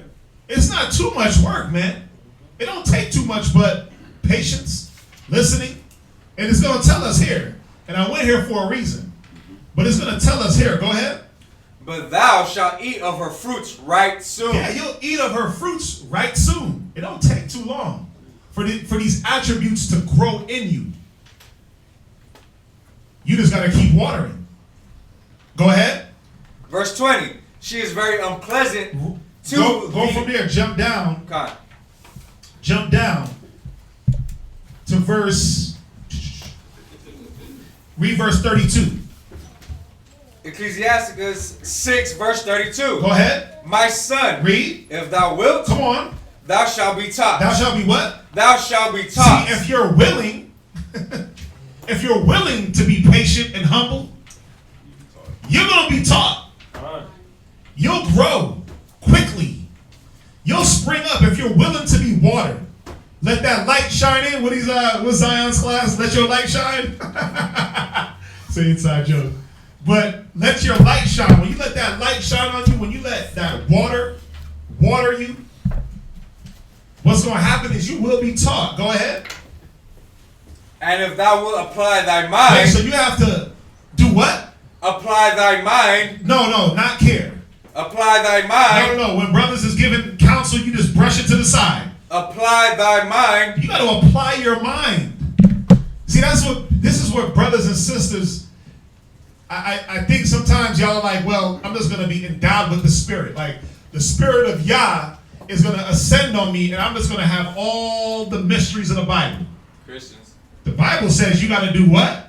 Apply thy mind. You got to apply your mind to what you're reading. You have to apply it to your life. It don't just come to you like the Spirit is on me. That's it. I'm good. So you mean to tell me you ain't got to do no work? Yeah. You have to apply your mind and use the wisdom that's being put in you. Go ahead. Thou shalt be prudent. Go ahead, verse 33. If thou love to hear. If what? If thou love to hear. See, you have to love to hear. You know what you have to love to hear?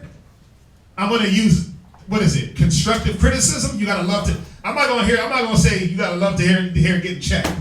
I'm going to use the words constructive criticism. Yep. You got to love to hear that. Critiquing. Reproof. Critiquing. Reproof, right? You got to love to hear, hey, I wouldn't do it that way. Hey, brother, you shouldn't do that way because experience says you go down that path, you're going to fall. Plus, the scriptures say that too. You got to love to hear. You got to love to hear the wisdom, man, at the end of the day. But a lot of us don't love to hear. A lot of us love to talk. A lot of us love to overthink. A lot of us like to hear or follow our own thoughts. I'm not trying to hear that. Or, yeah, I hear you. You love to say I hear you. But where is the application of what you hear? Go ahead. Thou shalt receive understanding. Wait, you shall what? Receive understanding. So what does that mean? If you love to hear, you shall receive understanding. That means that you were asking questions. Hey, I had a question. So when you ask your question, you shut up and you wait for the answer. You don't ask a question and it's like, well, yeah, I'm calling you for counsel, but then I'm going to talk over the counsel. I'm calling you to get instruction, and then you give me the wisdom, and I'm like, yeah, I don't want to hear that. What sense does that make? You might as well just follow your own mind, right? You got sisters that do that, man. You'll call a sister for counsel on something that you're dealing with, and then you'll talk over the counsel, or you'll disannul the counsel. Now, that's why you lack understanding. You'll ask your husband a question. He'll give you the answer because it wasn't the answer you were expecting or wanted. Oh yeah, actually, you block him out. Your ears have like this little remote flap, and they just shut down, and like you just become deaf. I think y'all got built-in remotes. They're cold, man. Turn that off. The AC. You're getting cold up in here.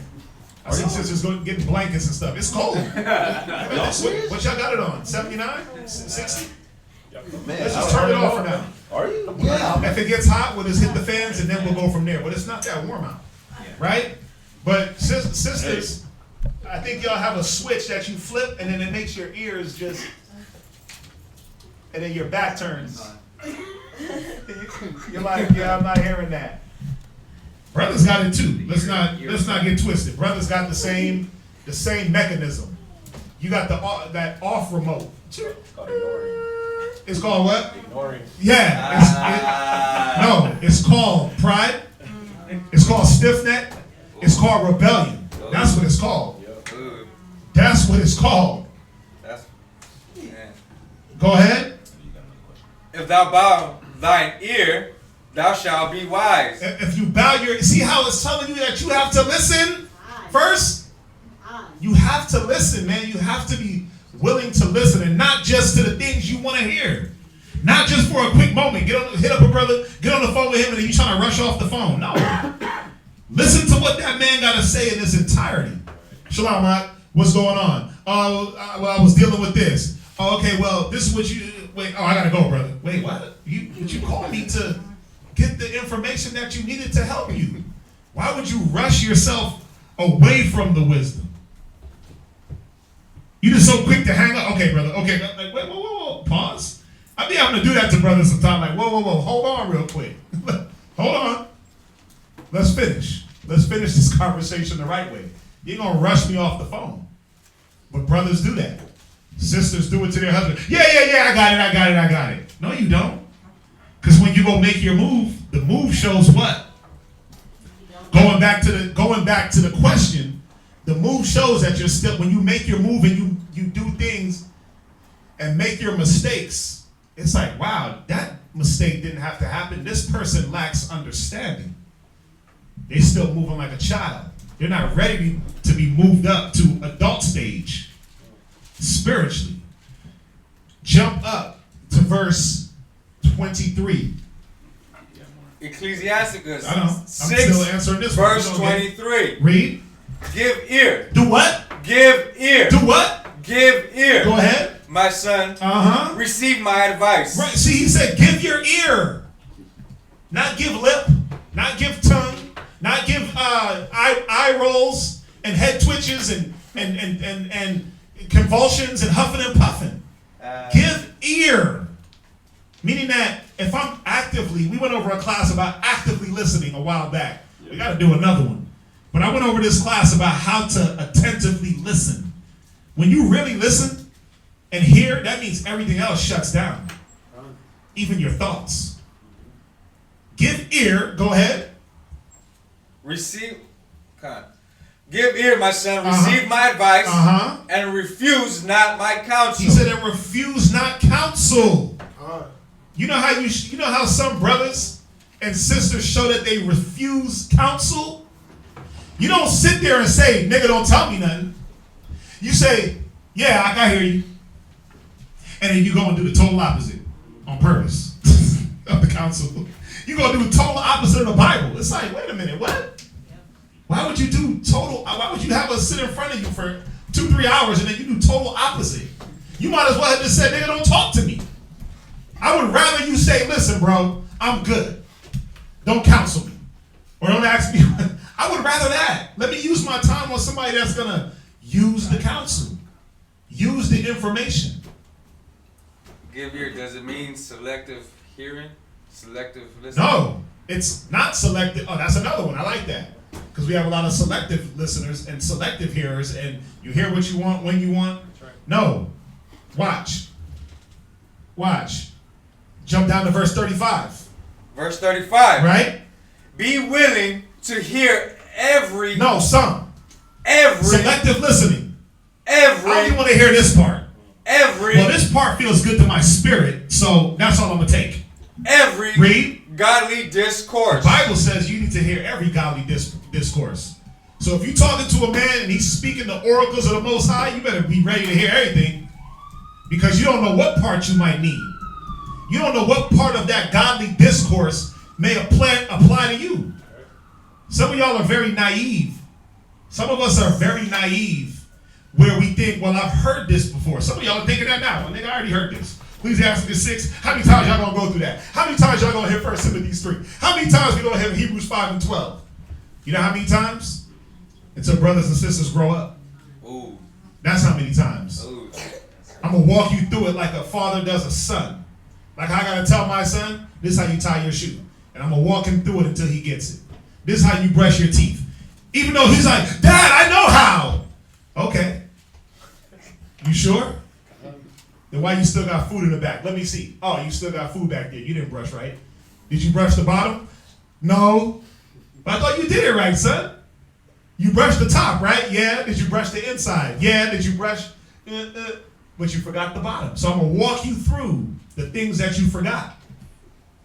But again, what has to be there? Willing you. Humility, first and foremost, to say, damn, I missed a step. Let me try it again. A willing mind, the willingness, right? Somebody get that scripture. The willingness to hear is 1 Corinthians, right? Get that. It's 1 Corinthians, it's not, 2 Corinthians. 2 Corinthians 8. God. 2 Corinthians 8:12. Go ahead, read that. And hold that Ecclesiastes 6. Very good question. 2 Corinthians chapter 8, verse 12. Read. For if there be first a willing mind. But the mind has to be willing to accept that you don't got it all. You have to be willing to accept that a man has to tell me my flaws. Woo! Woo!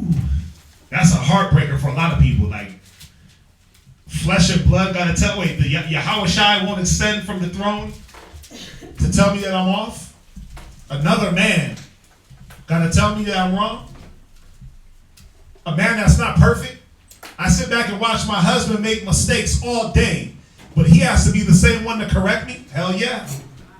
You gotta be willing to accept it, baby. That's just how it is. Don't look at the imperfections, look at the godly discourse. See, that's the problem.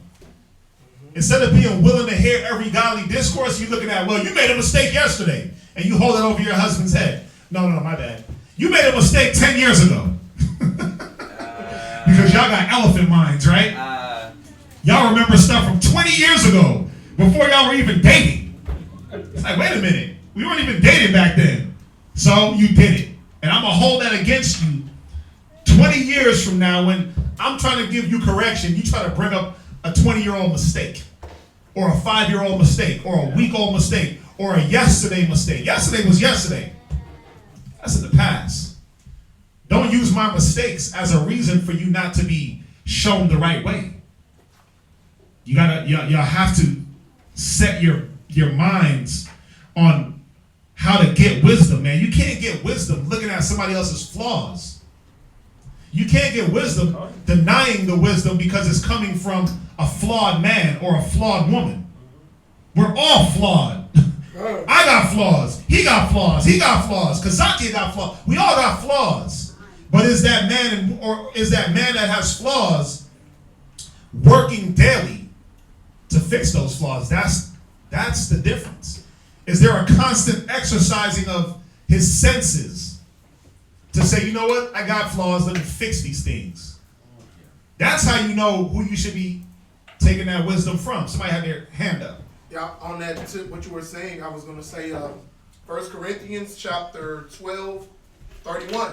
But covet earnestly the best gifts. Read it again. But covet earnestly the best gifts. This is how you get wisdom. This is how you grow up.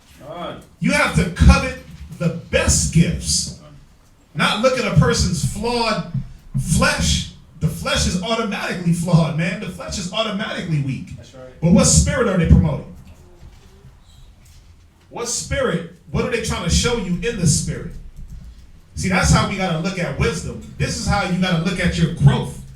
You think a baby is looking at their mom like, you ain't perfect, you can't feed me? Nah. Baby's like, man, I'm hungry, feed me. I don't care who it come from. Long as it tastes like breast milk, I'm drinking. Right? Baby ain't checking their mom. Like, well, you overslept 2 days ago, so I can't eat from you. Nah, man, come on. The baby's like, look, I need to grow. I need to grow up. I need the nourishment. Give me the nourishment. Jump back to Ecclesiasticus. Right? So, read verse 34. Ecclesiasticus 6:34. God. Stand in the multitude of the elders. Right, so you want to grow up? How long does it take? Well, who are you standing with? Are you standing with the elders? Or are you standing with the fools? See, you won't grow up because of who you associate with. Right. What do they say in the world? Birds of a feather flock together? Well, that's what does the scripture say? The scriptures say a man will cleave to his like. So if you want to be a grown-ass man, you're going to be around grown men. You want to be a grown woman, you're going to do what? You're going to stand in the multitude of those grown women. So when you got issues, guess what's going to happen? You're going to go to those grown women. They're going to show you how grown women with wisdom work out their issues. You want to be a grown man, you're going to be around grown men that do what? Let me show you how to reason through the scriptures like a grown man. But if you want to be a boy, you want to be a child, you're going to run with fools, man. Right. And you're going to be known as a fool. Guilty by association. Right? You're going to be guilty by association. Go ahead, read on. And cleave unto him. And do what? Cleave unto him. See, a lot of y'all don't want to do this part. When it says cleave unto him, when Kazakia was here, listen, when Kazakia was here, I was like this on that guy. He couldn't get enough of me. I was like this. Every minute on the phone, at his house, talking, this. What about this? Willing to hear. Kazak would say certain things to me, like, I know you don't want to hear this. I'm like, nope, tell me. He would say that, like, man, he still says it to me. He's like, man, I know you don't want to hear this. I'm like, bro, stop. Just say what you got to say. I need to hear it. Right? Because I understand as a man, you have to be, someone has to be on the outside to look in and show you the things that you can't see. None of us are perfect in our own looking at it, examining yourself. The scriptures say examine yourself, right? Whether you be in the faith. I know I'm in the faith, right? But there's certain examinations that have to happen outside, from the outside looking in. When a man had leprosy, was he able to examine himself for the leprosy? They said do what? Bring him to the priest so the priest could examine him and determine, okay, well, that's not contagious. He's good. Or that's contagious. Shut him away for life or for this amount of days or that amount of days. But every man is like, oh, no, I'm good. I don't got leprosy. That's just a scratch. Right? Every man will proclaim his own good, but a faithful man who can find. Why? Because no one wants to have the defaults. No one wants to have the schism. No one wants to be impure, but we all are. And sometimes it takes a man to say, hey, you got a problem. But how can that happen if you're not doing this? Read. Cleave unto him. Do what? Cleave unto him. Run away from him. Cleave unto him. Go ahead. That is wise. The Bible says cleave unto the wise. The wise examples. The ones that are going to be talking the wisdom. The ones that are going to be talking the Bible to you. You got sisters, man. Y'all cleave to the damn idiot. The idiot sister. You cleave to the sick. And then you wonder, like, how come I'm not getting better? Well, because she vomited on you, you vomited on her, and then you shared the germs. And then somebody come, hey, let's clean y'all both up. Oh, now we're clean again. Then we're just gonna vomit on each other all over again and share the germs. And vomit on each other all over again and share the germs. You know what it means. You know what it is. You send your kid to school, you're like, damn, how come they all just keep getting sick? Well, you just pass the germs around. Someone has to step in between and say, no, boom, quarantine. You go to that corner, you go to that corner. You get better, you get better. Don't come together and get each other sick. Cleave to the wisdom, man. Not to the fool, not to the child. Grow up. Read. Verse 35. Be willing to hear every godly discourse. Go ahead. We went over that. Read. And let not the parables of understanding escape thee. Right. And if thou seest a man of understanding, right, run. Avoid him. Don't talk to him. He don't like me. What does it say? Cleave. Read it again. Verse 36. And if thou seest a man of understanding, get thee betimes unto him. Right. It says, man, quickly get to him. How do you know a man of understanding? Well, you'll know by his walk, his talk, his excessive laughter, by his gait, by his countenance. It says, wisdom maketh the face to shine.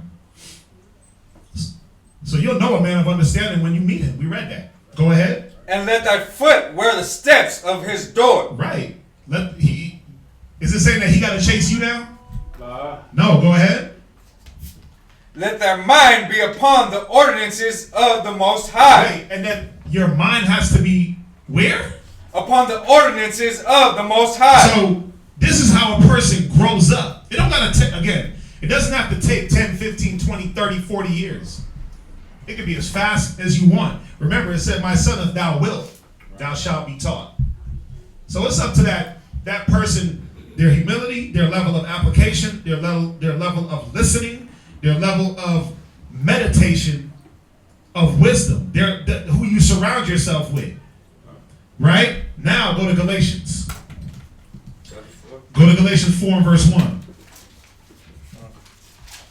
Galatians chapter 4 verse 1. Go ahead. Now I say that the heir, right, as long as he is a child. As long as he is a what? Child. So we're all heirs in here. We're all heirs to the kingdom, but it's telling you that an heir, right? Because before he's a king, he has to be the child, then he's the heir. Go ahead. Differeth nothing from a servant. Right. See, a child different, the heir differeth nothing from the servant as long as he's a child. Why? Because he hasn't been proven that he's good enough to be king yet. He hasn't used his senses enough to show he's able to rule. Go ahead. Though he be Lord of all. Go ahead. But is under tutors. But he's under what? Tutors. He's under what? Tutors. And what? And governors. Yeah, but see, a lot of y'all is just like, no, I'm under the Spirit. The Spirit's gonna teach me. That's why a lot of men and women don't grow, because you don't want to be under tutors and governors. No, I'm under the Holy Ghost. The Holy Ghost talks to me. The Most High comes to me in dreams only, right? I don't got to read nothing. It's like, what? You don't got to read? I don't got to get the basics. I just need the strong meat. What the hell are you talking about? It says the simplicity that's in Christ. That's right. But a lot of men and women avoid this. Wives, your tutor is your husband. Your governor is your husband. You better be under him. Your tutors and governors are the elder sisters around. You better be under them. But y'all avoid the tutors and governors like, no, I'm going to handle my problems myself. I got this. I got it. Okay, let's see how much you got it when the mistakes start flooding in. And those regrets start flooding in. Then you got to come to the, you bleeding. You come now to the elder sisters bleeding out. Like, damn, we could have helped you. We could have helped you bleed from getting beat up in the world like that. Your spirit is pierced. Why? Because instead of being under the tutors and governors, the tutors, somebody look that word up, a tutor. You know when you're not good at math? Actually, when you suck in math, what did you go to? Tutor. Right, you went to somebody that was what? Good at math. Right? They were better than you. How can you avoid the tutor? It's like y'all go to the tutors for the worldly crap, like how to get a perfect eyelash or eyebrow, how to get the God, man. Y'all want to get tutored in the wrong things, man. What you got? Tutor. Who got tutored? Go ahead, one who has the care of instructing another in various branches or in any branch of human learning. Right, human learning. Now we know that our tutorship is under the scriptures. What else you got? That's it? Tutor. A private teacher. Right. Typically one who teaches a single student. Right. Or a very small group. Go ahead. That's all I got right. That's it? But why do they have to sit back and teach you?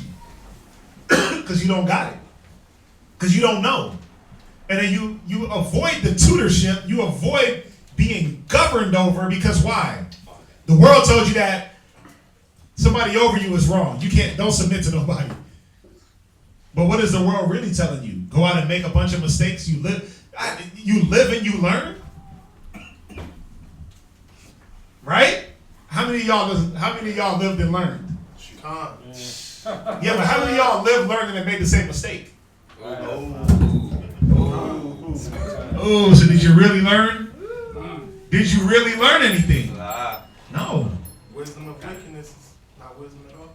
Well, the point is, and you're absolutely right, but if you're not being shown that you're making mistakes, then you're not learning. A lot of us don't think that we are making mistakes. You're just all like, oh, this is just life. Smoking weed is just part of life. Dum-da-dum-da-dum. Sleeping with a bunch of random dudes, oh, that's just part of life. Bouncing from woman to, oh, that's just how life is. Being depressed, that's just a casualty of living. No, it's not. No, it's not. There's better ways to live. But if you let somebody tutor you and govern over those thoughts, that way your negative thoughts don't turn to action, you won't have the regrets that y'all have. We won't have the regrets and you got physical scars and you got spiritual scars, man. And them scars, for some of y'all, wow. You look down at that scar, and you know what it does? It prevents you from moving on in life. You look at that scar, you freeze up. Yep. You freeze up, you get fearful, you get frightful, yep. You get faint-hearted, faithless. Damn. Oh my God, I remember that scar. I can't put myself in that situation ever again. Come on, man. Avoid the scars, avoid the regret. Be taught. But going back to the question, how long does it take? Well, it's telling you. Go ahead. But is under tutors and governors until the time appointed of the Father. Right. See, it's up to the Most High. The time appointed of the Father. The Most High, like the scriptures say, promotion don't come from the east or the west. Right. But the Most High is the one that promotes. Right? The Most High, go here real quick. Go to 1 Corinthians. Go to 1 Corinthians 3. Verse 6. It's all in the hands of the Most High, but it doesn't have to take forever. Go ahead. 1 Corinthians chapter 3, verse 6. Go ahead. I have planted, Apollos watered. Right. But the Most High gave the increase. Right. Look at yourself as a seed that's been planted. You're being watered. You're being watered.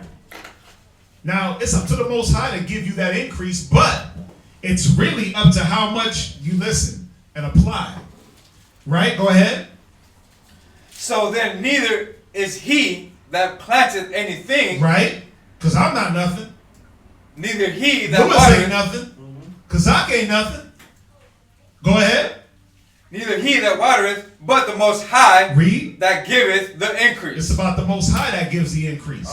He'll raise you out of that child mind according to how much wisdom you're willing to attain and to apply. But you got to be willing to listen. You got to be humble. You have to be vigilant, attentive. You have to be patient. Y'all get that, right? God. Right. Let me see here. They asked something else. I was 70. Now I'm 5. God. That's how it be. Some brothers come into the truth at 70 years old. You're a 7-year-old babe until you start to show that your senses are exercised. Patience, long suffering, right? What about, let's see here. Basically, for 3 years must you study. The 4th year, you must offer your fruits to the Most High. The 5th year, you can share your fruits with others. Basically, well, it doesn't have to go. You can study for 3 years and not know nothing. Let's be real. You can study. I know. Come on, man. I know brothers that have been studying for 10 years and they don't even know how to break down the color of Christ. And even if they can, they don't know how to discern the word as far as the level of how hard to push and how much to pull back. How hard to come, how soft to come.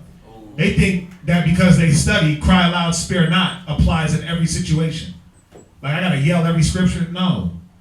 The level of discernment. So you can study, but is it just about knowledge? It's not. Remember, knowledge puffeth up. Right? Knowledge puffeth up, but charity edifies. So it's not about how much you study, like, oh, I'm just gonna study for 3 years and I got it. No.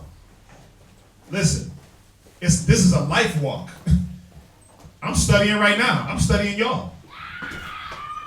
Just because I don't have my Bible open and I'm able to sit down, that doesn't mean I'm not studying. Studying is every single day, no matter what level you get on. There always has to be a study and meditation in the Word, a study and meditation of people.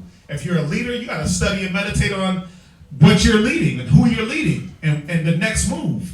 So it's not just, it's not cookie cutter, is what I'm trying to say. I studied 3 years, now I can present myself, then now I can go teach. No.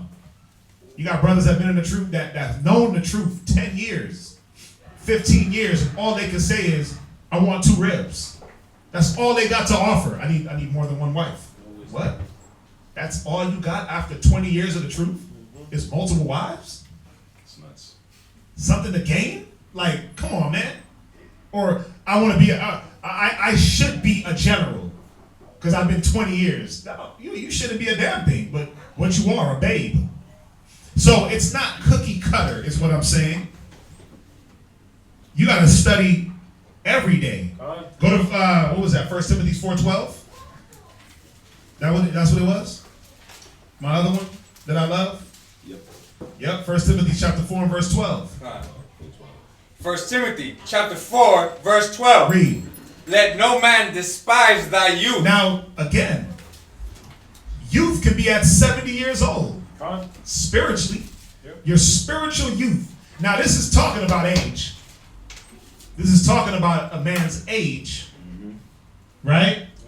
But it still goes without saying that it's not just about the physical age, man. It's about our spiritual age. Because again, you could be around the spirit for 5-6 years and still be a child spiritually because of your level of application, your level of listening. So he said, let no man despise thy youth. Go ahead.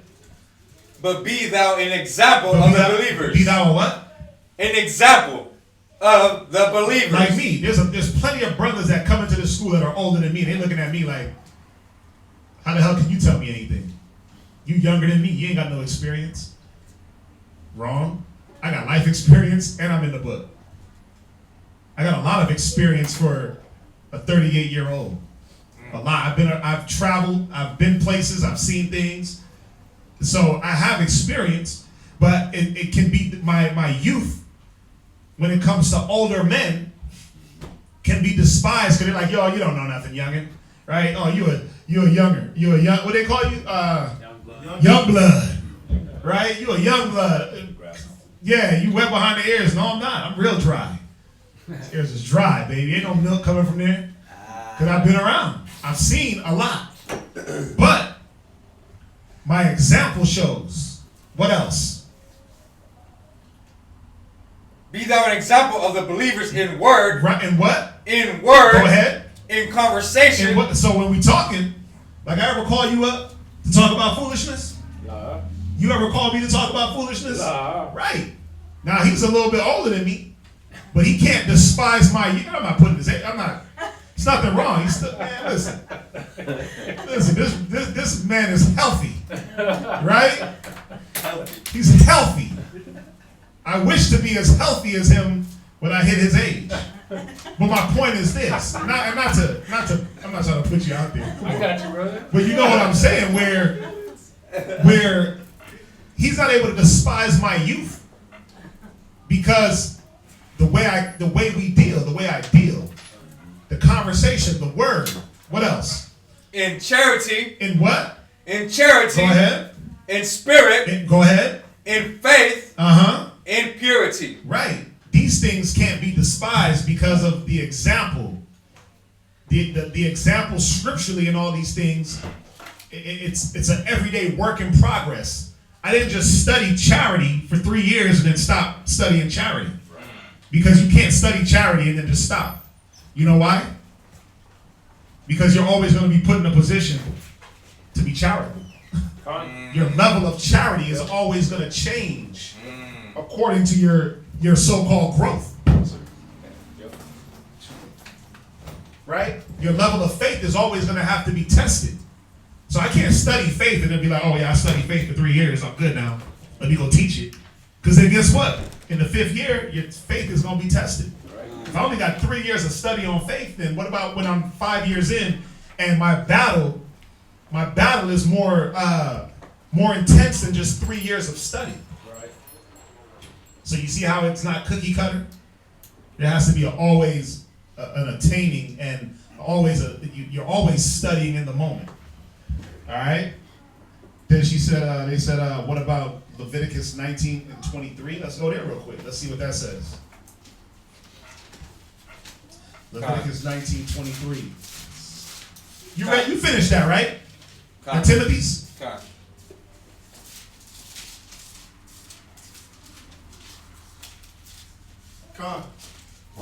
Book of Leviticus, chapter 19, verse 23. Right?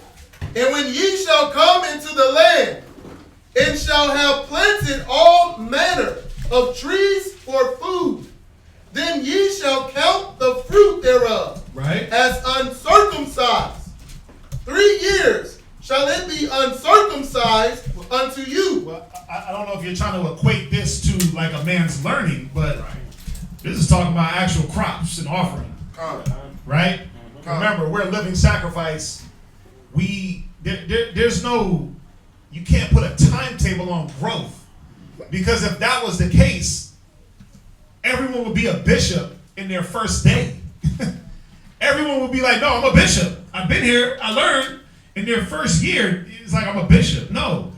Remember, we just went through it, and I hope you understand that a man's growth, it's dependent on the things that he does. There is no set timetable. Oh, 3 years and then this. No, listen. Because let's look at it like this. I remember as soon as I got the truth and I started getting it, I started teaching people in my house. I started sharing the word with my family. I wasn't like, oh, well, I'm studying for 3 years. I can't never talk the Bible until my 3rd year. No. I was reading things and I'm like, oh, stop. Go read that, Pops. My mom, my aunts, my uncles, my cousins, right off the bat. Anybody I met. So it's not a 3-year thing or a 4-year thing or a 5-year thing. But remember, we're talking about a man being a leader. A man showing himself as a man. That can start right away. You have brothers that flip that. They come in, they flip that switch right away. Boom. They never turn back. As soon as they walk in that door. As soon as they walk in that door, they put off childish things. Sisters, same thing.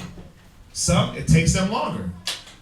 Again, the level of humility, willingness to listen, what you apply, who you surround yourself with. Those factors is how fast a man or a woman is going to grow in the spirit. All right? Let's jump back to the reading. Exactly. You can learn from a baby.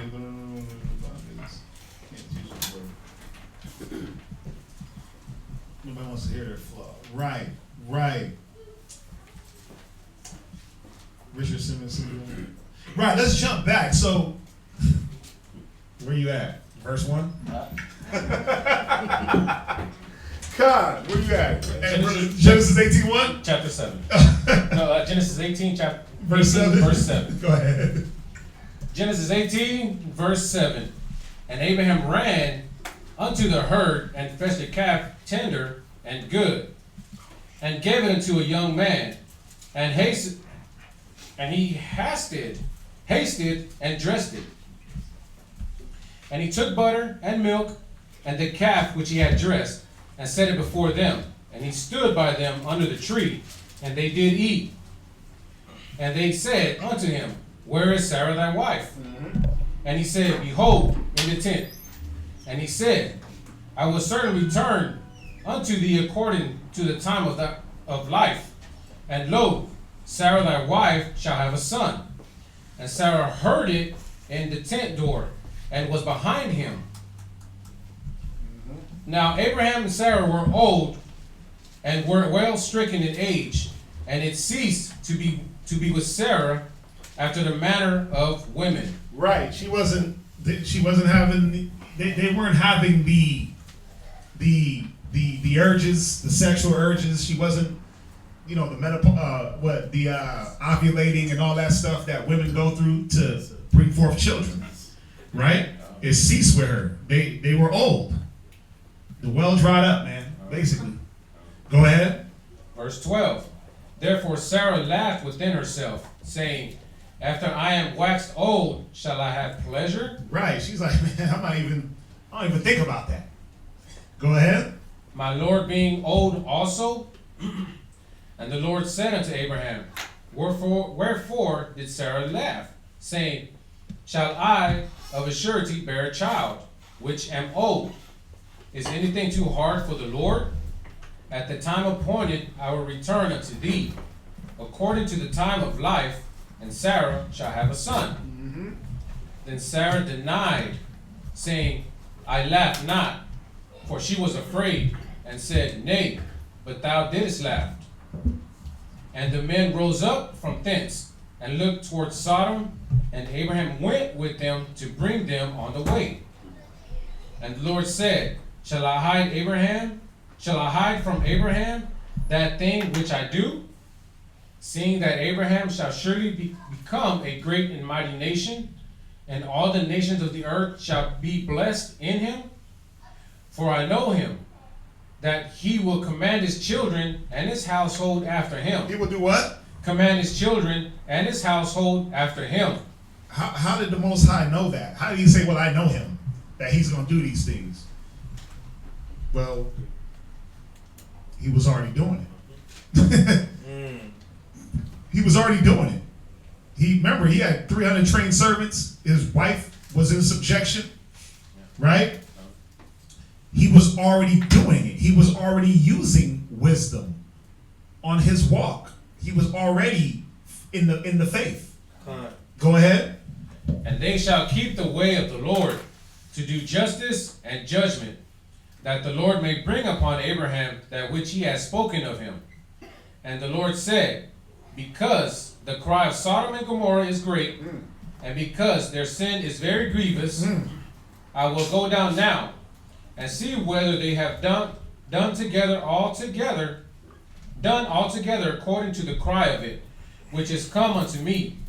And if not, I will know. And the men turned their faces from thence, and went toward Sodom. But Abraham stood yet before the Lord. And Abraham drew near, and said... So 2 of the 3 men left. 2 of the 3 men left to Sodom, right? So Yahushua stayed with Abraham, and the other 2 angels, they departed. Go ahead. Verse 23. And Abraham drew near, and said, Wilt thou also destroy the righteous with the wicked? Right. Peradventure, there be 50 righteous within the city. Wilt thou also destroy and not spare the place for the 50 righteous that are therein? That be far from thee to do after this manner, to slay the righteous with the wicked, that the righteous should be as the wicked. That be far from thee. Shall not the judge of all the earth do right? And the Lord said, If I find in Sodom 50 righteous within the city, then I will spare all the place of their sakes, for their sakes. And Abraham answered and said, Behold, now I have taken upon me to speak unto the Lord, which am but dust and ashes. Peradventure, there shall lack 5 of the 50 righteous. Wilt thou destroy all the city for lack of 5? And he said, If I find there 40 and 5, I will not destroy it. And he spake unto him yet again, and said, Peradventure, there shall be 40 found there. And he said, I will not destroy it for 40's sake. And he said unto him, Oh, let not the Lord be angry, and I will speak. Peradventure, there shall 30 be found there. And he said, I will not do it, if I find 30 there. And he said, Behold, I have taken upon me to speak unto the Lord. Peradventure, there shall be 20 found there. And he said, I will not destroy it for 20's sake. What verse you at? This is 32. Right, go ahead. And he said, Oh, let not the Lord be angry, and I will speak yet but this once. Peradventure, 10 shall be found there. And he said, I will not destroy it for 10's sake. Now, you got to see, man, what type of man Abraham was. A lot of us, we like, oh, Sodomites, kill them all! Right? Like, for some reason, I feel like Galveston Island is just an island of homos. Yeah, for some reason, it just seems like that's every time I meet like lesbians and faggots, they all come from Galveston. Wow. All the time, man. It's weird. Like, where you from? Galveston. And I'm just like, man, the Most High needs to burn that island up. But it's not. The problem with that is everybody on Galveston a homosexual? No. Is everybody wicked over there? No. Abraham understood that. Right. And what did he do? Go to 2nd Ezra 7. See, Abraham wasn't... I do want to mention... that they all are? I wouldn't say that. But some years back, they did have like a military... when they was doing the Don't Ask, Don't Tell, they had a military walk out there in Galveston where there were military men walking in hills. Oh. What? Oh, yeah. Yeah, some years ago. And they have a parade out there, don't they? Don't they have a parade? Gay parade out there. Right. Wow. But, yeah. Right. Weird stuff. Yeah, man.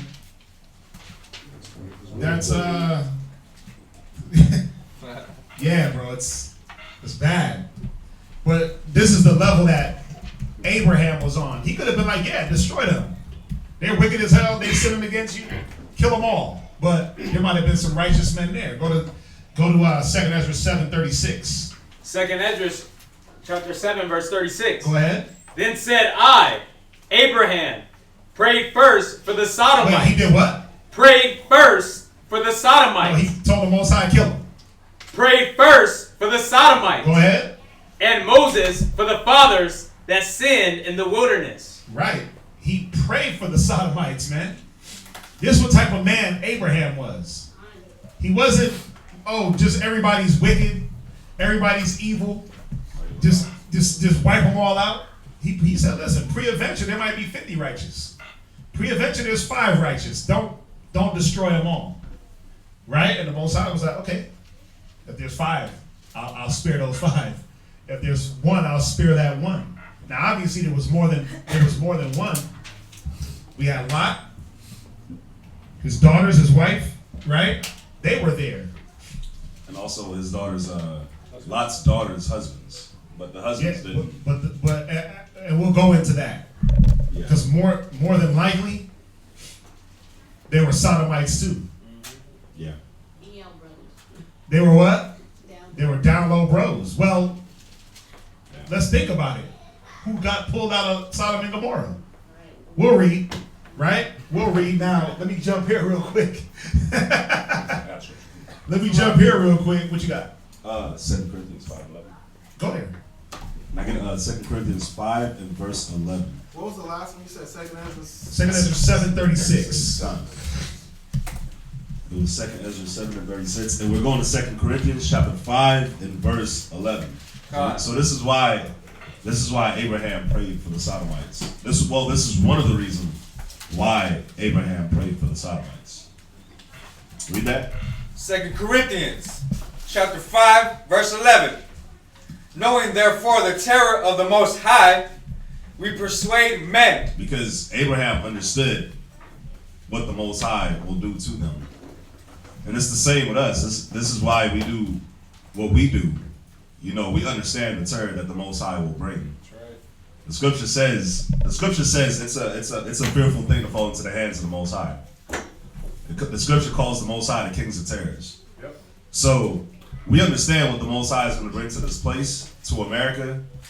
And one reason why we understand is because of what we're going to read in Genesis about what the Most High is going to do to Sodom and Gomorrah. So we do what we do because we understand that the Most High is not to be played with. The Most High put our asses through slavery, man.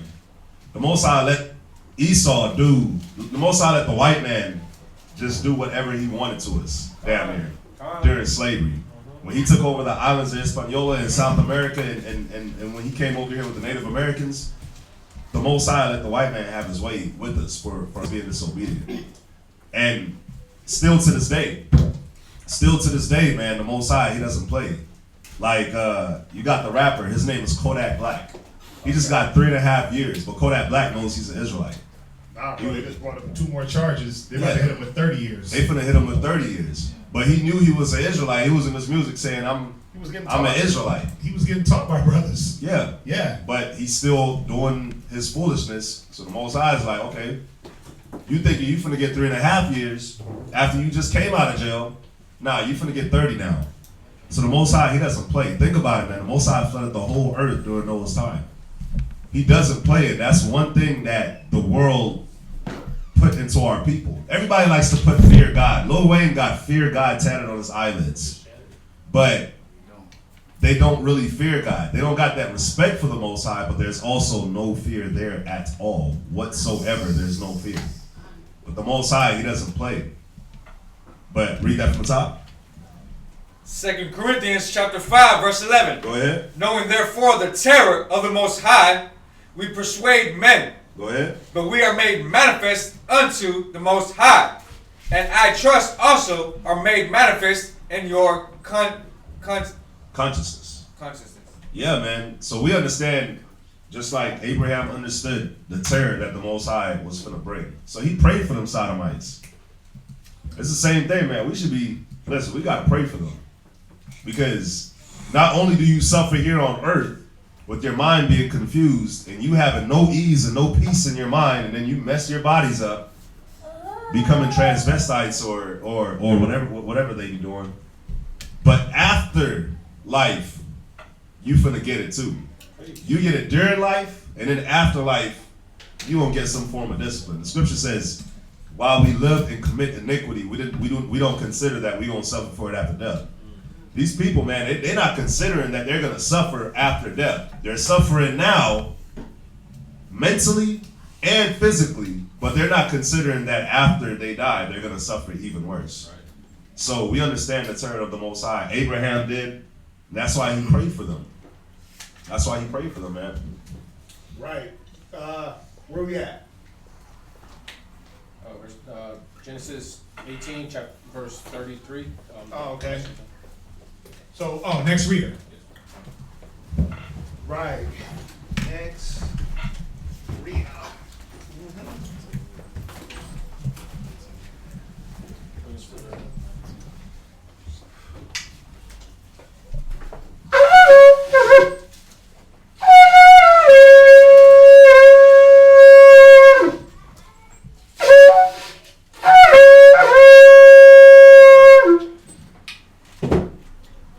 Shabbat Tashah, Yahawada, Bun, Yashala. Jermaine, Shabbat Tashah, Yahawada, Bun Yasha'Allah, Imadu, Barak. Yahweh Ba'Shem Yahweh Shah Brakatham. Yahweh Ba'Shem Yahweh Shah Brakatham.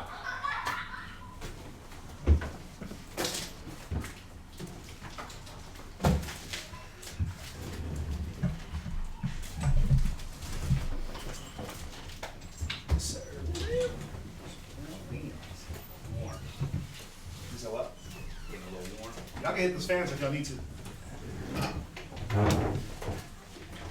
Misty. It's getting misty in here. Let's do the fans for now. Okay. Hey, see it's. Yes. See it's raw. Roll. So we're at on. Right. 19 and 31.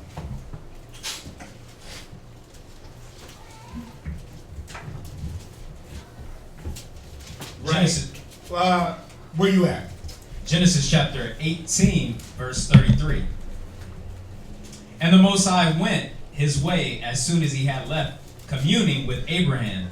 And Abraham returned into his place. Remember, and the Lord went. That's not the Most High. Oh, and the Lord. Right. That's not the Most High. Oh, Gotta be careful. angel.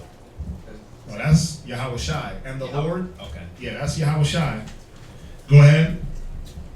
And there came two angels to Sodom at even. Right. And Lot sat in the gate of Sodom. And Lot, seeing them, rose up to meet them. And he bowed himself with his face toward the ground. And he said, Behold now, my lords, turn in, I pray you, into your servant's house, and tarry all night, and wash your feet, and ye shall rise up early and go on your ways. Right, so let me read it from here real quick. Jump into the Josephus. I'm going to be and Josephus is an Israelite historian. He was taken captive in 70 AD by the Roman Empire, the Roman army. But he documented Israelite history, man. So this is just another reference book, a history book that we go to. It kind of just gives a little bit more, expounds more on the scriptures. And you can get it in different prints. I have a blue one. This one is probably a more updated. Right? But we're in book 1, chapter 11. And I'm going to start, we read this last week, but I'm going to read it one more time. Section 1. It says, about this time the Sodomites grew proud on account of their riches and great wealth. They became unjust towards men and impious towards God, inasmuch that they did not call to mind the advantages they received from him. They hated strangers. Somebody go to Wisdom of Solomon real quick. 9:13. It says they hated strangers and abused themselves with sodomatic practices. Read Wisdom of Solomon 9:13. Wisdom of Solomon, chapter 9, verse 13. Go ahead. For what man is he that can know the counsel of the Most High? Right. Or who can... Wisdom of Solomon 19 and 13. I'm sorry.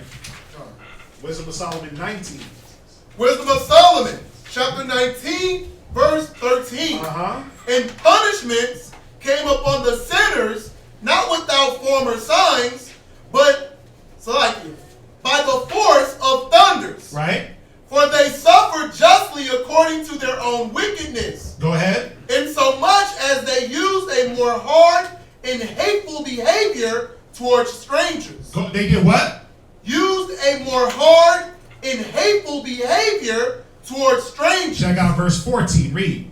For the Sodomites read. Did not receive those read. Whom they knew not when they came. Right, so the Sodomites didn't receive strangers. Go ahead. But but these brought friends into bondage. Read. And had well deserved of them. Read. So they brought their friends into bondage. How? Read. And not only so, but pre-adventure, some respect shall be had of those. Go ahead. Because they use strangers not friendly. Right, it said they use strangers not friendly, right? It said they hated strangers and abused themselves with sodomatic practices. Go ahead, read on. But these very grievously afflicted them.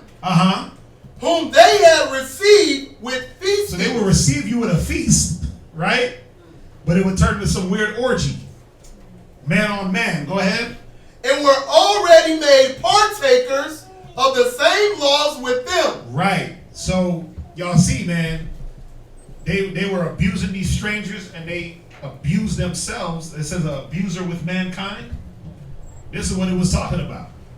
That homosexuality, man, those sodomatic practices. It says God was therefore much displeased with them and determined to punish them for their pride, to overthrow their city and lay waste their country until there should neither plant nor fruit grow out of it. I'm going to jump down to section 3. When Abraham heard this, he was grieved for the Sodomites. He rose up and begged the Most High for them and entreated him that he would not destroy the righteous with the wicked. And when God had replied that there was no good man among the Sodomites, for if there were but 10 such men among them, he would not punish any of them for their sins. Abraham held his peace, and the angels came to the city of the Sodomites. And Lot entreated them to accept lodging with them, for he was very generous and hospitable man, one that had learned to imitate the goodness of Abraham. You see that hospitality, right? So I'm gonna pause here. I'm gonna let you read on in Genesis. Genesis chapter 19, verse 2, last precept. And they said, Salaki, I'm going to read up. Actually, I'm going to reread verse 2. Right. And he said, behold, now my lords, turn in, I pray you, into your servant's house, and tarry all night, and wash your feet, and ye shall rise up early, and go on your ways. And they said, nay, but we will abide in the street all night. And he pressed upon them greatly, and they turned in unto him, and entered into his house, and he made them a feast, and did bake unleavened bread, and they did eat. But before they lay down, the men of the city, even the men of Sodom, compassed the house round, both old and young. Both what? Old and young. Yeah. So listen, this wasn't just a city. Remember, Sodom and Gomorrah was 5 cities. Now, this wasn't just cities compiled of just old perverts. There was some young boys here too that were part of these Sodomitic practices. They were down for this homosexuality at a young age. No different than America, right? When they do their little gay parade, and they got 5-year-olds out there. They got the 5-year-olds out there. I was just watching something where they had like some type of concert, and they had like 2 gay men dancing. And they like got on thongs and their butt cheeks out, and they got like the 2 little girls in the front, like, and they're just like, whoa, why are we watching this?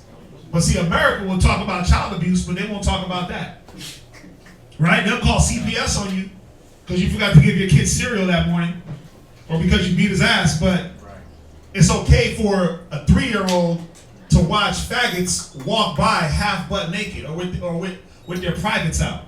Or women walking around with their breasts out. That's okay for a man to walk around in a dominatrix uniform with the gag and the ball, right? With a chain and a collar, getting drug around by a woman in a parade. That's fine. That's totally acceptable. But if you beat your child, now they can call CPS on you. You discipline your child, and now they can take your kid. America got it backwards, man.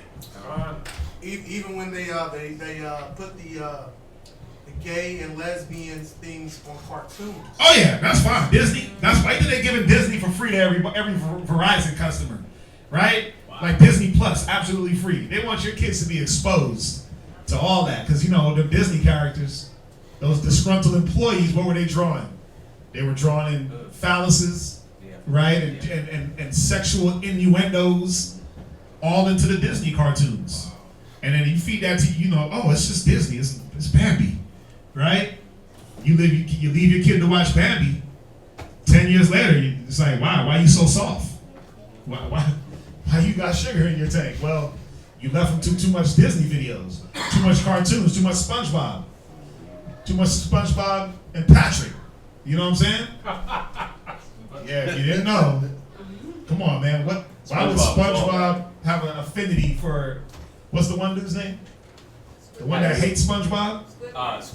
Squidward. That dude loves Squidward, man. Squidward. Kakarot. Right? I say everything wrong. It's Kakarot. Like, it's statutes. Right? Oh, no, okay. Okay. So, go ahead, read on. Both old and young, right? All the people from every quarter. Right. Go ahead. They came. They were like, wait a minute. There's some new guys in town. Let's go meet them. Let's kick it. Right? Go ahead. Verse 5. And they called unto Lot and said unto him, where are the men which came in to thee this night? They didn't say where are the men. They said where are the menses. Where are the means? Right? Where are the menses? With their little lisps. Go ahead. Bring them unto us. Right? That we may know them. That we may what? That we may know. Now, if you got it twisted, and you didn't understand what they meant by let us know them, they wasn't trying to figure out, like, what's your Hebrew name and what tribe you're from. That's not the knowing that they was trying to get to know. Hold where you at. Let's go to Genesis chapter 4 and verse 1. Read that. You got to understand how the Bible talks. Somebody get Genesis 4 and verse 1. Genesis 4 and 1. Right? And Adam knew Eve, his wife. But wait a minute. He did? Well, of course he knew his wife, but in what sense? Read. And she conceived. Right, so sexually he knew her. So that's how the Bible is talking. These men wanted to know these other men sexually. So if you had it twin, like they just wanted to know their names, what city they came from, Lot could have told them that, right? Why did it take the whole community of men, young and old, to compass a house to get to know some other men? Well, because they wanted to do some filthy things to these men. That's it on that. Go back to Genesis. If you had the misconception that the knowing was, you know, they wanted to know their name, their sign. What's your name? What's your sign? No. They wanted to know them on a sexual level. Go ahead. Genesis chapter 19, verse 6. And Lot went out at the door unto them, and shut the door after him, and said, I pray you, brethren, do not sow wickedly. Right, because he knew that Lot. Well, Lot knew that they was on some wickedness, man. They was on some filthy, I like that word, Sodomitic practices. Go ahead. Behold now, I have 2 daughters. Read. Which have not known man. Listen, Lot was like, listen, you ain't going to defile these men. You can take my daughters. You can have them. They haven't known no men. Go ahead. Let me, I pray you, bring them out unto you. Right. And do ye to them as is good in your eyes. Right. Lot was responsible for these men. They came to him. So he was willing to give up. Listen, he was willing to give up his daughters, man, to preserve these men. All right? Now, I'm going to jump into the Josephus real quick, just to enlighten, just to add. It says, now, when the Sodomites saw the young men to be of beautiful countenances, and this to an extraordinary degree, that they took upon their lodgings with Lot, they resolved themselves to enjoy these beautiful boys by force and by violence. And when Lot exhorted them soberly, and not to offer anything immodest to the strangers, but to have regard to their lodging in his house, and promised that if their inclinations could not be governed, he would expose his daughters to their lusts instead of these strangers. Neither thus were they made ashamed. These dudes was like, nah, we want these boys. we want them, we want these men's, right? We gonna wear purses, we gonna do all that. Where they at? They didn't want the women, man. They didn't want the women. They wanted the men. Right? It was, you gotta see it. It goes right along with, go to Romans real quick. Go to Romans chapter 1. Filthy, filthy, filthy. Go to Romans. Now we're understanding. Remember, we read in Josephus, it said that the Sodomites became proud. They became prideful. Right? Go to Romans chapter 1 and 21. Romans 1 and 21. Because that, when they knew God, right. When they knew the Most High, read. They glorified him, not as God. Right, because the Sodomites knew the Most High. All nations did. Let's be real. They heard of the God of Abraham. They knew what was up. But they didn't glorify the Most High. Go ahead. Neither were thankful. Right, because it said, when you read in the Josephus, that it said the Sodomites grew proud on the account of their riches and great wealth, and became unjust towards men and impious towards God. They did not call to mind the advantages they received from the Most High. What was one of the advantages? Remember we read last week when Abraham went out and rescued all their people from the Amalekites? They didn't take into account, wait a minute, a righteous man from the Most High that the Most High sent saved our people and our goods. They didn't look at that. They became impious. Go ahead. But became vain in their imaginations. Yeah, man, all about vanity. Lust, read. And their foolish hearts was darkened. Right, go ahead. Professing themselves to be wise. Just like all these homosexuals, right? You'll have a conversation with them and they'll really try to act like faggotism is wise. Like, yeah, love is love. They come with that wax slogan, love is love, and then you really, if you ain't rooted in something, you'll be like, damn, you got a point there. Love is love. Right? Love covers all. Like, what the hell?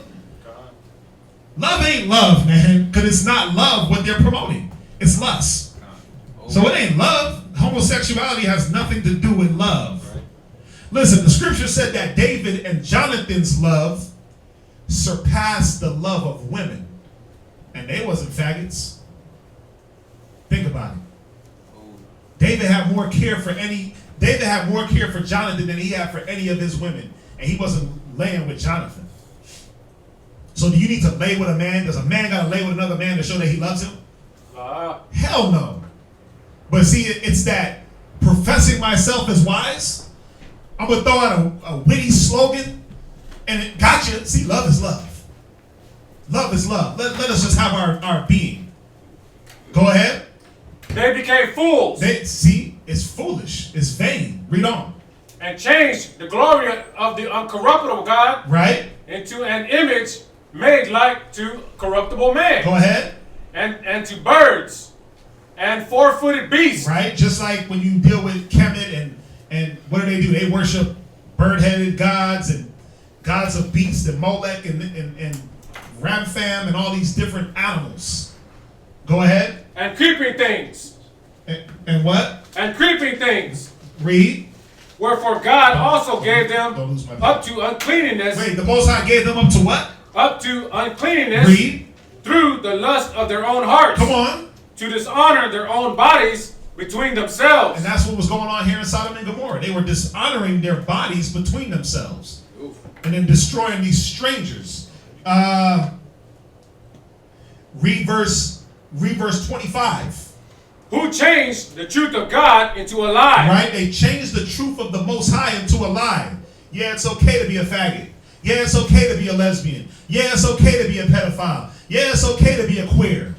Yeah, it's okay to be bi-curious, pansexual, asexual, all the different sexuals that they got out there. Right? Go ahead. Who worshipped and served the creature. Yeah, that's what happened, man. These men start worshiping creatures. They start worshiping other men. Go ahead. More than the Creator. More than the Most High. Read. Who is blessed forever. Read on. Amen. For this cause God gave them up unto vile affections. Yeah, man, that homosexuality is vile, filthy, abominable. Lesbianism, same thing. So, we don't promote lesbianism or homosexuality. There ain't no double standard there. There ain't no threesomes. There's none of that. Go ahead. For even their women. Even their what? Even their women. See, this thing was talking about men, but it's coming back and showing you even the women, read. Did change the natural use. Right, because what's the natural use of a woman? What was she naturally made to do? Reproduce, man. When you read about Jacob, right? His two wives were in competition to bring forth children. When they were talking about the mandrakes, they were in competition with each other. Who can bring forth the man-child and who can have the most? Righteous competition, ain't nothing wrong with that. That's what they were created to do, man. Bring forth children. Serve your husband, be a help. But the women being taken out of natural use, what does she go do now? Well, let me go get with a chick that looks like a dude. Like, What sense does that make? You gonna go get a chick that got a fade and some Timbs? Nah, every dyke has dreadlocks. Right. They just, but not just regular. They got like the shaven sides. Yeah. And it's like, yo, come on, man. Enough is enough. Yeah. They all walking around with tight jeans, sagging, with looking like guys, man. What do? They paste down their breasts with sports bras, so you can't see them. They take hormones so their beard can grow. They walk around with a prosthetic. They do. Some of these hardcore dykes, part of my language, but they walk around with dildos on. Talk about mine is bigger than yours. Well, I mean, you got to choose yours. You got to go pick yours out. You know what I'm saying? So, I mean, damn. My bad. My bad. But that's how these dykes roll. They got that masculine, hardcore, young MA spirit. They got the voice to match. You hear her voice? Yeah. She sound like Barry White. Come on, man. But that's a spirit. That, remember, at one time, when they was bringing out the lesbians, it was old 50-year-old white women that was lesbians, or old 50-year-old Chinese women, right? They were just all old and 50. Nobody gave a damn. They was all in a corner tucked away. And then all of a sudden, you got your little lipstick lesbians. It was the chick that she went through a bunch of men. They all broke her heart, and she was like, well, all men ain't ish, so I'm going to go get me a nice woman. Right? But she was fine as hell. She was a lipstick lesbian. She was like, damn, like her? She's a lesbian? Why? Well, she got destroyed by all these men, so she went that way. And then it became, well, let's push it to the kids. So now you got your 7-year-old lesbians, your 8-year-olds, your 12-year-olds. Now it's an epidemic. Because now it's like, okay, the lesbianism is there. Now we're going to go back to looking like what you women need. You ever ask yourself, why is all these lesbians walking around looking like men? Like, why is young M.A. acting like a man? Getting women. Yeah. Because deep down in that woman's spirit, she wants a man. But no, she knows how to touch me. Right? Ain't that what they say? A woman knows how to touch another woman. But see, it says, professing themselves to be wise, they became foolish. That's foolish, man. A woman knows how to touch another woman? Well, all you gotta do is just tell me, and I'll work it out. Go to another woman to get what you can tell me to do? Like, come on. Like, you see what I'm saying? It's communication. No, but what I'm saying is communicate. That's all I'm saying. I'm sorry. But y'all see my point. Because we all thinking it like, wait a minute, I want you to say something, and you don't have to go that route. You don't gotta go get the woman that looks like me. What sense does that make is my point. But it's confusion. But this spirit is a spirit of confusion. Right? Go ahead, read on. And to that which is against nature. Right. The women now go against nature. Now there is no reproduction with woman on woman. There is no reproduction with man on man. How is there wisdom in that? You know what's crazy? There's a picture of young M.A. right now under her neck tattooed. What does it say? Real nigga? No, it says God's gift. Oh yeah. Wow. But that's my point. They think that the Most High gave them this gift to choose. Well, the Most High God gave me the ability to choose my partner. No, he didn't give you the ability to choose that. He said, be fruitful and multiply. He said a man shouldn't dwell alone, and he gave him a woman. He didn't give Adam and Steve, right? He gave Adam and Eve, right? So he didn't give you that choice. He didn't give you that choice. You got to really be, listen, you got to be losing or missing a lot of brain cells to not understand that a man is supposed to be with a woman. You got to really got some high level demons on you to really be confused about sexuality and a male part and a female part. It's that, and then they don't believe in the Bible. And that's why he said it. That's why he said it, because that when they knew God, they glorified him not as God, neither were thankful, but became vain in their imaginations. Right? And the Most High gave them up to uncleanness. There's that actor that plays Gandalf, the one that plays Magneto. he Oh, yeah. he was in an interview. Oh, yeah. That every time he went to a hotel room, he pulled out whatever Bible was in the thing, and he tore out the Leviticus part where. Because he's a faggot. Yeah. Yeah. The dude that plays Magneto, he's gay. Him and the other dude that plays Xavier, he's a fag.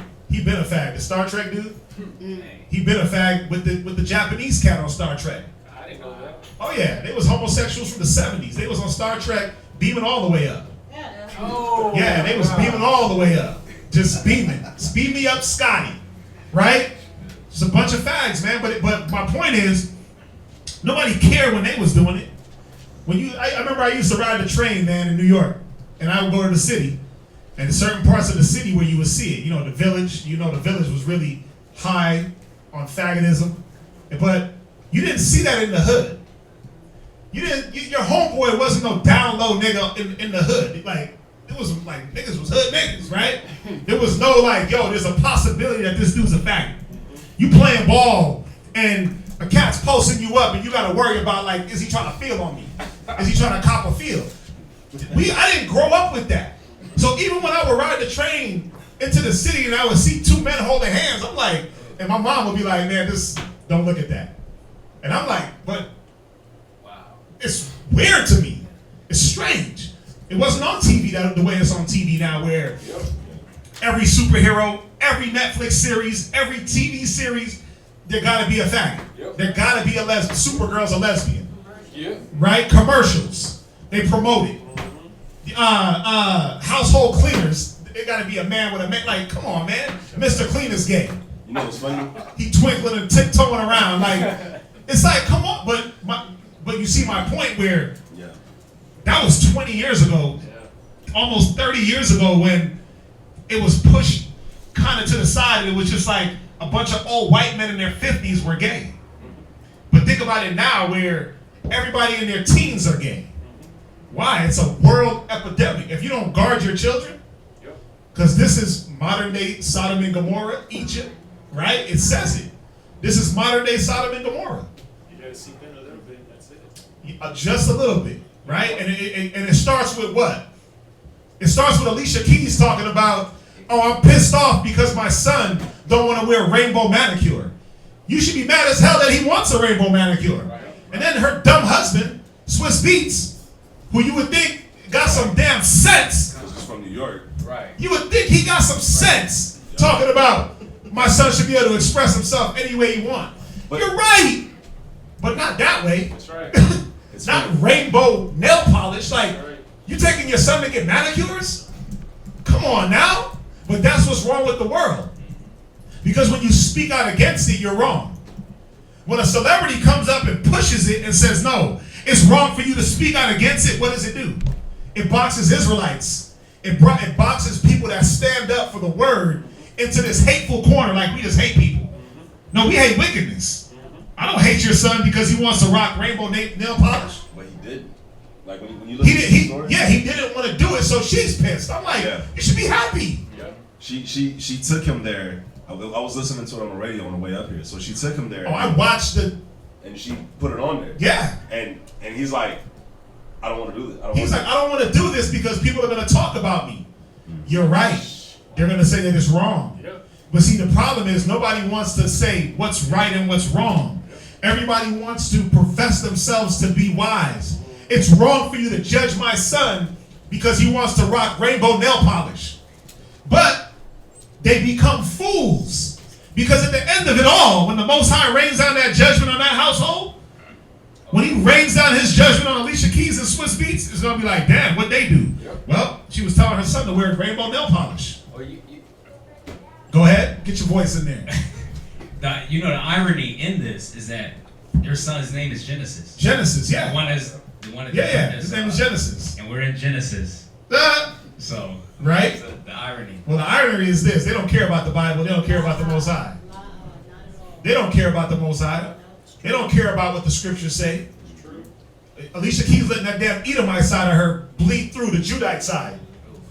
Yeah, she letting Edomite thinking rule her thoughts, man. It's that fear of being blackballed by that community. Yeah. Or Hollywood. Yeah. They're fearing men more than they're fearing the Most High. Look Look at Dwayne Wade. Look at Dwayne Wade and what's his wife Gabrielle Union. She's talking about eating booty, and he's talking about I support my gay son. We're gonna go to gay parades together and take all our children. Dwayne Wade is gay himself, though. I'm pretty sure him and Bosch, they was probably doing something. Him and Spice Bosch, they was probably doing some things in that locker. I'm pretty sure because he got a little sugar in his tank, right? He paints his nails. Dwayne Wade, he paints his nails. He got feminine tendencies. He's soft. Effeminate as hell. So if he ain't gay, he's effeminate. You ain't making it into the kingdom with that.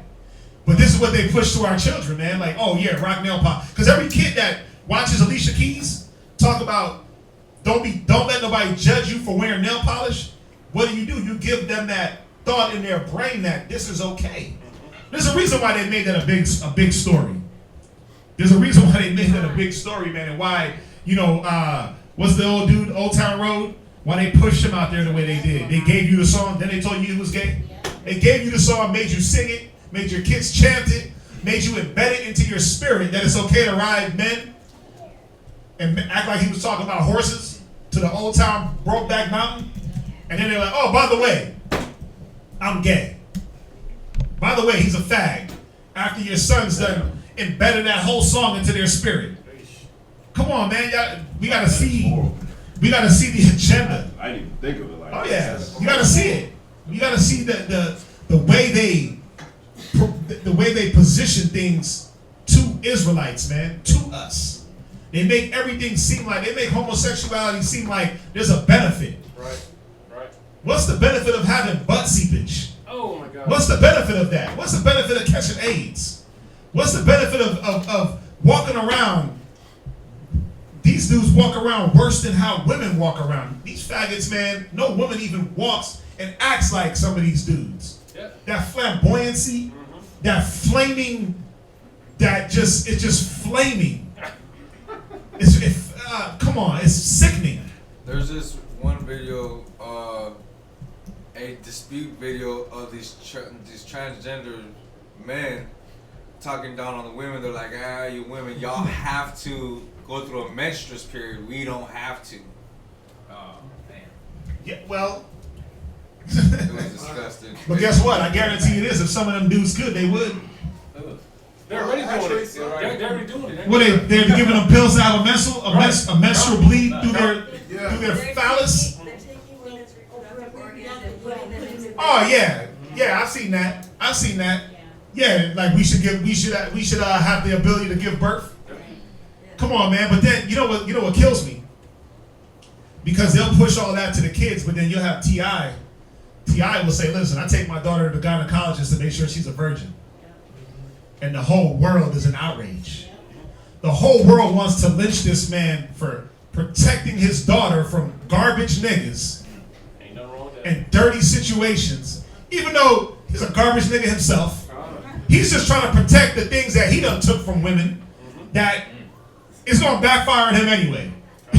He trying to protect his daughter, man, from dealing with some dude. She gonna rebel and go get with the wrong dude anyway. He ain't gonna be able to protect it because he's trying to protect the wrong things. He's not protecting her mind because his mind ain't there. So you can protect her hymen all you want. Somebody's gonna destroy her mind, and then her hymen being intact don't even matter because he's a garbage dude himself. He probably done destroyed a bunch of virgin women, a bunch of non-virgin women, and now he's trying to seek solace and protect his daughter because he knows what's out there. He knows what type of niggas is out there. He knows what type of men are in this world. But I commend him for at least trying. For at least trying. But my people are destroyed for a lack of knowledge. Right? They got a zeal, but not according to wisdom. So he's trying, but then you got the world beating him down for trying to protect his daughter. And trying to protect her morality. Like, what's wrong with that? That's his daughter, though. I look at it. That's his daughter. But what's wrong with him trying to do that? Nothing. But you'll rather your daughter go be a lesbian somewhere. Like, some people would rather that. She could be a hoe all she want. I don't care. Or she could just go be a lesbian. You'll promote that before you say, no, just be a virgin. Keep your virginity. Keep your mind intact. Romans, man. You got to see how the world, but don't it say that? Don't it say, woe to him that call good evil and evil good? You know, it's two things I wanted to point out, man. You know, in the news, since we're on this topic, you know, in the news, like a lot of what they do is when you watch or read news articles, what they push, they'll have like a instance like in school where like this child will be sent home because this child is wearing, this little girl, she's wearing something that's too revealing. So they'll send her home or they'll tell her to change her dress code, her dress code, right? And the news article would be outrage after school sends daughter home because her skirt is too short or because her shirt is too revealing or she doesn't wear a bra over her shirt. And it'll be like it's an outrage or it's such and such, and it's like, that's how it should be. But they put it out there so that slowly but surely the population, they start being like, yeah, you can't tell this little girl how to dress. If she wanna wear a short skirt, let her. If she wanna have her nipples pierced with no bra on and show it off, let her. But that's something that they push in the news. And the second thing that they're starting to push now is it's like a reverse propaganda type of thing. Yep. And the second thing that they're starting to push was this was on the Breakfast Club with Charlemagne way back. Well, not way back. A couple months ago, they had it where he's whack. But they have it where they're gonna be teaching about masturbation and anal sex during health class, right? This is in middle school or high school. I think it's in middle school. And they had people call in and they was talking about why it's good and why it's bad to teach about masturbation and anal sex in school. So think about it. You finna teach a child anal sex and about masturbation in school, so you have these people that call in and they're like, well, I would prefer my daughter. And I had to think like, damn, is this like for show or is it for real? Because you have this dude that said I'd rather my daughter to take it anally than vaginally? No. Oh. He said he'd rather his daughter use a dildo than get ran through by all these men and she get STDs and then she has man problems. That's gonna happen anyway. That's what the guy said. But that's what's gonna happen anyway. She's gonna get tired of the prosthetic, the BOB, the battery operated boyfriend, and she's gonna want a real one. But that's what they're pushing. And then they're teaching about anal sex now. Why? Because they're pushing this whole gay thing. So now they gotta teach in school about the proper ways of having anal sex. And that's what they're doing now in your health classes. That's what is going on. Yeah, there's no proper way to go into the garbage disposal. Yeah. There's no proper way to go enter into an exit. There's no proper way. It's like one more article before I get to Lewis. One more article that they had this 12-year-old transvestite. His name is like Edmonds or something. He's really popular. This Edomite 12-year-old cross-dresser. He's gonna be transgender when he grows up. But he was talking. The title of the article was, "This is the new generation. This is the future, pretty much." And it was a 12-year-old guy, little boy that dresses. That he's a cross-dresser. His name is Edmund something, man. White dude. That's messed up. Yeah. It's crazy, man, but this is what they pushing in the world. Yeah, so it's okay to be 12 and pick your gender because the Most High got it wrong. Yeah. Well, I didn't remember bringing my wife's business in there because she works at a school. Right. And she said that they had a camera where a little guy, 12-year-old kid, was on the side getting the job from a little girl. And they got him on camera. Oh yeah. 12 in the middle school. That's why you gotta you gotta talk to your kids, man, because they're giving fellatio at 8. His name is Desmond. They're learning. Why? Because the different little sitcoms and shows, they're getting a little bit more sexually aggressive. So what you think might be PG-13, man, PG-13 now is rated R.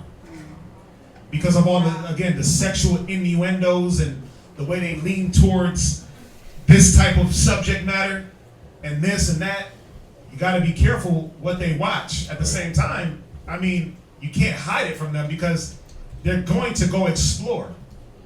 And little Billy, right? Little Malcolm, he's going to present it to your daughter a lot different way than you'll present it to your daughter. right? Meet me down by the lockers. I remember what that meant back in the day. Yeah. Meet me under the bleachers. Meet me under the bleachers, all that, right? Meet me where there's no cameras, by the little staircase over here where there's a blind spot. We all knew what that was about.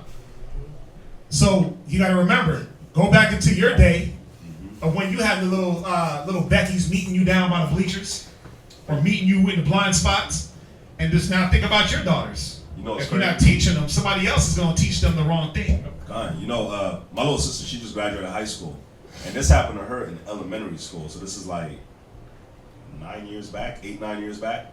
But anyways, my little sister, this little boy, she was in elementary school, not intermediate, not middle, but elementary school. This little boy had wrote her a letter and pretty much asked to have sex with her.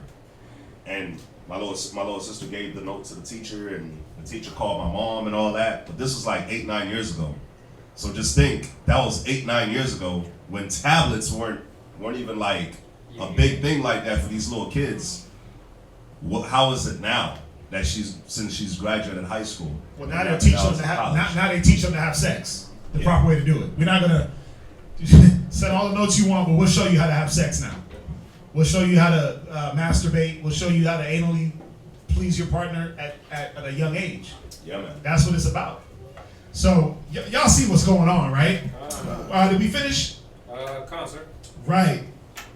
Read verse 27 in Romans. Let's finish it up. Let's jump back. Romans chapter 1, verse 27. Right. And likewise also the men. Right. Leaving the natural use of the woman. Leaving the natural use of the women. Go ahead. Burn in their lust toward one another. Right. See, it tells you that they were friends and they befriended one another in Sodom and Gomorrah and lay with each other. The men. Go ahead. Men with men. Right. Working that which is unseemly. It's very unseemly. It's inconvenient. Go ahead. And receiving in themselves that recompense of their error. Of their what? Recompense of their error. Yeah, it's an error, man. It's an error for a man to be with a man and a woman to be with a woman. But he said you receive the recompense. So here's your sexually transmitted diseases. Here's your hemorrhoids. Here's your destroyed mental state. Go ahead. Which was meat. Right. Read verse 28. And even as they did not like to retain God in their knowledge. Because this was what it went down to. They didn't want to retain the Most High in their knowledge. They didn't, like you said, Magneto, the dude that played, he'll go in there and rip out Romans. He'll go in there and rip out Leviticus. He don't want to retain the Most High in his knowledge, man. Well, you can't just rip out two passages and think that it's wiped away. God. He's tripping. Go ahead. The Most High gave them over to a reprobate mind. That's where it comes from, that reprobate mind. You think, oh, I'm going to rip out the Bible passages so what the word of the Most High says no longer stands. Go ahead. To do those things which are not convenient. Right. Jump down to verse 32. Who knowing the judgment of the Most High. Because the Sodomites knew the judgment of the Most High, and so does the lesbian and gay community. They know the judgment. Because they read it in Leviticus. They read it in Deuteronomy. They read about Sodomites in Genesis. Go ahead. That they which commit such things are worthy of death. They're worthy of what? Death. Go ahead. Not only do the same. Right. But have pleasure in them that do them. Right. So if you have pleasure in the homosexual community, you're done. If you, that's their right. No, it ain't. If you even stand with them, you deserve death. Come on. Bottom line. Come on. Why you think Lot's wife got froze up in a pillar of salt? She was looking back too much, man. She was wondering too much. She was agreeing a little bit too much with what they was doing. Yep. So she deserved death. Anyone that stands with that alphabet community, you deserve death. That's what the Bible says. Come on. Me and my husband were reading an article yesterday where a father killed his 14-year-old son because he was gay, and he had warned him already once not to be gay. And he walked in on the 14-year-old with his boyfriend. Now, on that, we're not saying to go out and kill faggots. Definitely not. We're not saying that. We're not saying to go out and execute judgment on anyone. That's not our job. Our job is to preach the word, Isaiah 58:1, preach the gospel, cry aloud, spare not. Watch, go to Isaiah 58 and verse 1. Our job is not to kill anybody. That's not what we're here to do. Right? Go to Isaiah 58 and 1. Go to, and then somebody else go to Luke 9. Somebody else go to Luke, the 9th chapter, real quick. Let's not. We don't want to get it twisted. We're not pushing. We're pushing, thus saith the Lord, and that if you don't wake up, because think about it. Are we killing people that are prideful? Nah. Are we killing drunkards? Nah. No, we're not. But in the Old Testament, you would kill a drunken, prideful son. You take him out in the congregation, would stone him. Are we killing people that's not congregating on the Sabbath? No. No, we're not. Because it's not a time for us to kill. It's a time for us to teach. Isaiah 58 and 1. Isaiah 58 and 1. Read. Cry aloud. Read. Spare not. Read. Lift up thy voice like a trumpet. Yeah, this is the time that we use our voices, man. This is a time when we cry out and spare not. We're not sparing your feelings. We're going to tell you that homosexuality is wrong. We're going to tell you that pride is wrong. We're going to tell you to gather together. We're going to tell you to be a brother. We're going to tell you to unify. We don't care how you feel about it. I don't give a damn how you feel. If the Bible says it, we're going to follow that. That's right. We're going to tell your wives, be in subjection to your husband. We're going to tell you. Go ahead. And show my people their transgression. Kill them for their transgressions. Show my people their transgression. Yeah, we show our people their transgressions. Go ahead. And the house of Jacob their sins. Read. Yet they seek me daily. Right, so that's our job. Go to Luke chapter 9. Go to Luke chapter, and this goes right. I want to go here also. Go to Luke 9 and 50. Let's see here. Go to Luke.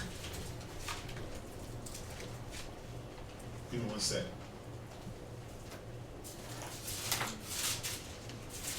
Luke 9:52. Book of Luke, chapter 9, verse 52. Right. And sent messengers before his face. Read. And they went and entered into a village of the Samaritans. Go ahead. To make ready for him. Go ahead. And they did not receive him. See, the Samaritans didn't receive Yahushua, this village. Go ahead. Because his face was as though he would go to Jerusalem. Go ahead. And when his disciples, James and John, saw this, read. They said, Yahushua, wilt thou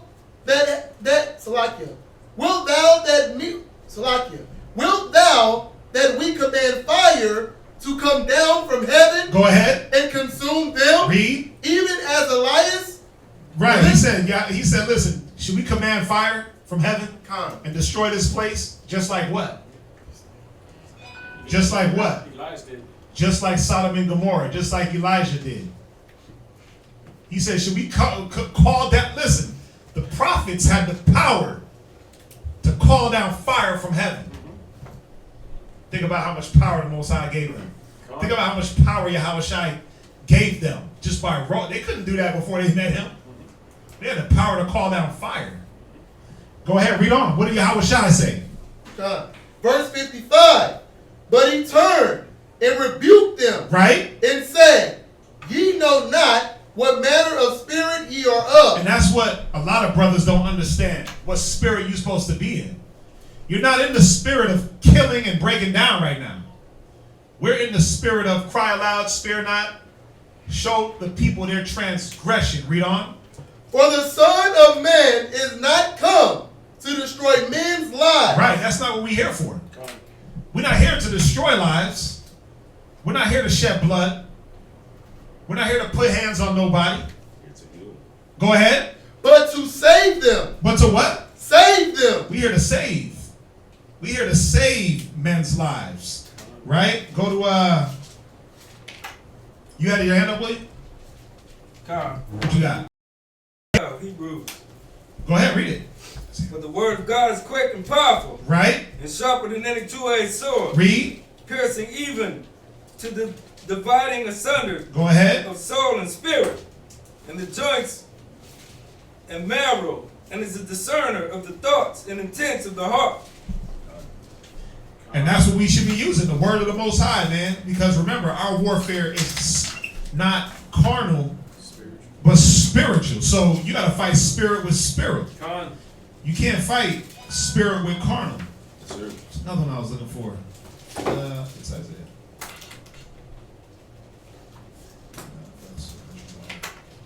Right, go.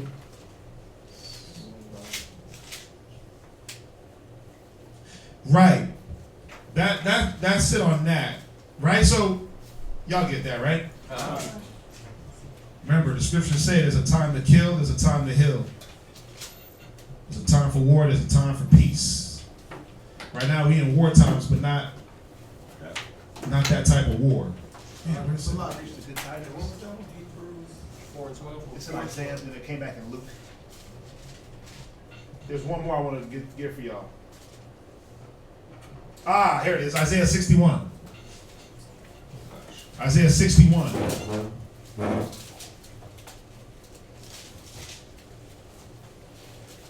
Isaiah 61 and verse 1. Isaiah 61 and 1. The Spirit of the Lord God is upon me. Read. Because the Lord has anointed me to preach good tidings. We're supposed to be doing what? To preach. No, to kill. To preach. To exact judgment. To preach. Go ahead. Good tidings unto the meek. He has sent me to bind up the brokenhearted. See, we're here to bind things up, man. We're here to fix things with the word. Go ahead. To proclaim the liberty to the captives. Right, read on. And the opening of the prison of them that are bound. Read verse 2. To proclaim the acceptable year of the Lord. Right, go ahead. And the day of vengeance of our God. Right, see, we're here to proclaim the day that the Lord is going to take vengeance. We don't know what that day is, but we sure know that we in those times. Oh, yeah. Right, so we're here to preach that. Wake up. You went to it. We persuade men because of the terror of the Most High. That's what we're here to do. Persuade men. But you can't make a man. You can't overly convince a person. You can just show them, hey, thus saith the Lord. We can't kill. We can't beat you into submission. If the Most High pre-adventure, you'll be saved. All right, so let's jump back to Genesis. Let's jump back to Genesis. Genesis chapter 19. We'll read verse 5. Genesis chapter 19, verse 5. And they called unto Lot and said unto him, Where are the men which came in to thee this night? Bring them out unto us, that we may know them. And Lot went out at the door unto them and shut the door after him, and said, I pray you, brethren, do not so wickedly. Behold, now I have 2 daughters which have not known man. Now there's going to be something in here if you're paying attention. He said they don't know men, but then he comes back and said that they were married, right? Because he was giving his daughters up to these men that didn't know men. Go ahead, because they were virgins, and I'll explain it to you when we get there. Go ahead. Let me, I pray you, bring them out unto you, and do ye to them as is good in your eyes. Only unto these men do nothing, for therefore came they under the shadow of my roof. And they said, Stand back. And they said again, This one fellow came in to sojourn, and he will needs be a judge. Now will we deal worse than with thee, than with them? Yeah, they were like, listen, if you don't back up, we gonna deal worse with you than we gonna do with them. That's what I'm saying. So if they was gonna rape these men, what were they gonna do to Lot? He's gonna rape you, kidnap you, rape you, and throw you off a roof. What were they gonna do? You know how sick this is. Yeah. When it says, and he will need to be a judge. They were gonna let the man judge. Pretty much like when it says, and he will need to be a judge. Now will we deal worse with thee than with them? They're like, okay, they gonna judge. Watch, like they gonna judge to see Did we deal worse with you or did we deal worse with them? So they're gonna sit back and watch. They're gonna have an audience. No. Like the men. Right. They go let them. Right. Yeah. Right. Go ahead, read on. It's crazy. And they pressed sore upon the man, even Lot, and came near to break the door. But the men put forth their hand and pulled Lot into the house to them, and shut to the door. And they smote the men that were at the door of the house with blindness, both small and great, so that they wearied themselves to find the door. Think about how much lust. Think about like the filth that's in you to want to break down a house to lay with a man to lay with another man. Like, think about that lustful rage to rape. That's why it says rape is almost the same as murder, man. You gotta have that same type of, drive in you, that murderous spirit. So even after the angels blinded them, it says so that they wearied themselves to find the door. They were still being blind, trying to find the door. Yeah, they were groping for the door. Like, wait a minute, we know that we blind, but our lust, that blood flow is great.